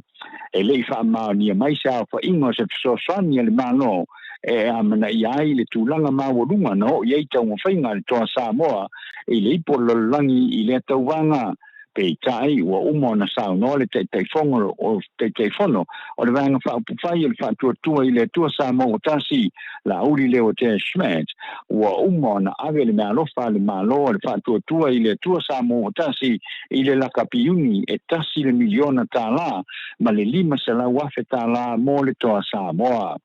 Na fasilinia tu i le epa le teifono le lakapiuni ai na ia whai mai e na o le ono se lau wafe tāla na awatu e le malo ai le miliona ele ai foi se lima se la wa fetala wa aveina mo le toa Samoa ma o lo tali nei pe fia se me alofa ai o le menino ele ia se le ni le malo ua faia o le aso lua fitu o te sema ua fa ilo mai o le atau nu mai ai Samoa le au ale toa Samoa ma o le manatu fa to fa menino mai ai na se me alofa le malo i lana au o le toa Samoa tala nao le nei tae au fa tai le fa fonga mai manuia fofanga o le nei aso le tatou tinu Mano, whaftai lo fionga le ata noa te sa, tu sa fo i mā tātou telefone nei tai au, ia whaafonga fo i le mamalo le atunu au e sau noa, ia wale mamori mai o tāna i mo tupu le atupu tau tupu, so tātou mālo whaapiripele o Samoa, tau ia ina ianga le leile atua i la wafionga le ata noa te sa, maua pea lo so i fua mālo lo ina le mālosi, ia wale tau tua ino le atunu, wale ngata i Samoa lau tau tua, wo o tulu inga e fio le lalo langi o ati ele mahalosi o le o unanga le tatou le tio ia maua pea fo i le poto male malama mai le atua ia wale whaatino ina o ngā duenga mahalo whaafitai le whai o le whaiva ata noa ia ua whaafitai ia fo i wa mōlia atua i le au tau whaase na ia sa whaase ina fo i ia nai ia ne mamalo le atunu o whai o latou visa ma pepa e o pepa fai ngā ruenga, ia wale ngā ruenga whaamaitai. O nā tātou te ilo aile nau nāu le mamalo le atunuu, ina ia maua ni o lātou wabanoa i ngā ruenga nei ata noa, ia lea o tātou whaalongolongo, wa leo tau e pōse lilo, ia o lea fo i o le ata o fia whaale tū mau nei vai taimi e ngā ruenga, ia wale ia lea talo whai nei tangata, ia talo sia ia o maua ni avanoa, o nai nā alo atunuu o sifuru maltasi, ia i le taunga i nei avanoa le wa amata mai ia aivi ia le atua whaafitai tala mai si o tātou atunu whaapiripele o Samoa to telefo i le malo le atunu ia lātou ngā nuenga o le ngaoi matulanga whaapena ia o lea ua tala o atu nei i le whalpuipui ia anei lava e le i whaesei unga le tātou sui pāle mia e tu sai ma le whaatau vale aina fo i le mamalo o Samoa e ala i lana ngā nuenga o le sui pale mia po lona tofinga fa sui pale mia o lo ia nei ia o fea la le tama ia fisi o fea le tama ave vai fa mai ia le si fa fin ia ai atanoa ia ona o le tuatuangia fa ngā ruenga fo i o le fionga ta pa fa sina ia e vatuia le ava noa pe i se si mea ta upo te fia tala noa ia mai fa ma vai mai fo i le madwa le atunu atanoa ma no fa tai anu e atonu fo ia le o le tulanga le we ia e o le alo menino mai a fo le se me sa masalo e mo huisa no ia mo huisa no ta ona tanto tala no le ia no le tulanga la vale o le fa polenga la vale o ia le tulanga pisinisi to tonu le tanto tunu o le polenga tele ale o lo ia wa sa fa pe ho ile ai e to eta tala lo ai le anga i mai tanga te ona nga solo mai lo le tanga ta ho ile ai e to e asia mai sa mo ma to e amata i ho ile atina ina ia wa le atina ina ho ile lo turisi tanto tunu wa tu pele sa ma sanina ma wa mai ai ho ile e 5 miliona tala ho ile mo le o le atina e o le turisi tonu le tanto tunu o le mea manino o le mea o lo o iai te mile nei e leo toe mo se tanto 5 miliona tala mai lea fo i vaenga mai lea fo i vaenga o le atina o le tanto o tunu e mo ia la le walenta tala ia au kuso se tema o ke topa november le o mai nei ia fo ia te sema o lo tulimata ia pea e latou o lo ia poro ngafa foi malenia tina o tangata se si mai tono le tato tunu ia ele o koe mo wale me le sa ia ele o so mai le fa mai le nei o le covid ele o koe o ia le mawulunga sa ia o lona winga le loinga e umi se taimi foi le o la tau mo fai to tau mo fai ia le atina ele nei ale me monia ia o le predictionale ia ele to o la vaile i tupele sa mo 5 miliona tala ia le tūlanga lea ia wā mai tau mai fo ila ia ia o le 5 miliona tāla ia o le awhalina le tātou paketi sa ia la to paketi lea sa ia i fo ile le ea ho ile i le tau tongtonginga ma le tua tele ia pi sinisi fo ia wā wo sa o ala tau ia fau faltani malo tau mo fai o na ti na ile nai tu e ngā pisinisi a ho i mo tangata e tafa fa mai mo mai fa po ia lewa uma le 5 masina ho ile le o le tau sanga ele o tu lai mai se tu langa le lei ia le vai nga ho ile o le turisi ia masania ia te o le sa o tu lai mai le fainga malo ale a fo ile sa pipi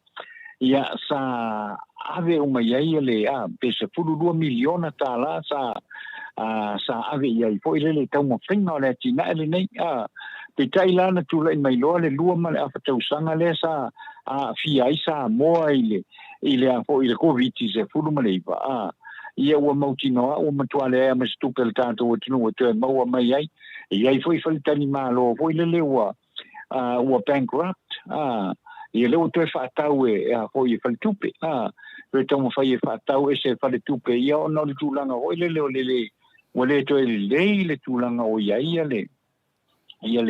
le atina ele ale tātou atinu ia tātou talo sia pea po le ale po la foi le anga inga ilu mo le foi atina la nga tele se le ni wa alu ia ai la to e ona nei faltani malo ale o tu le municipaliton per tu langa na kasi le na tu langa anu lo ia foi ma lo ma te tu ina le lava po le ton wale me la o ia o talo sia va pe o la to o le nei atina e lunga ile i 5 miliona le worth industry le sa ia 5 it's not a money ke le kupe a hoi e mawai ia le la le mau ia ka ku kalsia tanto sa ni le la sa noanga ia taro si ia tai au pe apura lo fa le atue mo le atue lo so i fua ma so matou bola ia ni tu tale no fo ile al mata upu ia ona o telefonia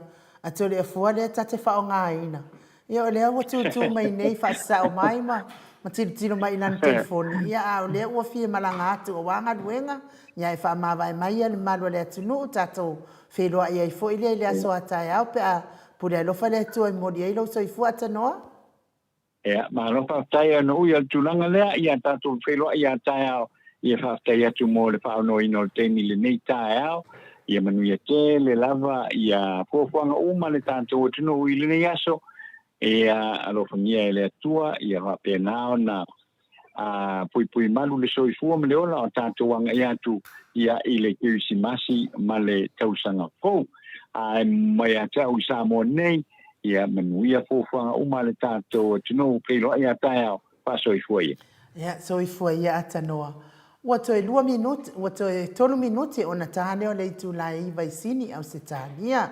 Taton fo Samoa, tato pokalame na mo nei tai au, mo li faafetaitele le mafuta mai, faamanuia fo i le atua i lunga le matou api o fōlinga le autustusi, mai se fo i lunga le tato YouTube, ia ngalei le atua manuia le nei aso i fuafuanga, fo ia mai se le mafuta mai tono whaliwhainga luenga i so se whaiva matiute, Whianga ia le mamalo le atunu, tapua inga mātua i maota manawa, ia tapua i male atua i manu ia ai mea uma, tātou to e wheiloa i pokalame le aso atai au, ai whaaso i fua ia Samoa, mai le maota Samoa vi ingo le atua i sini au se talia.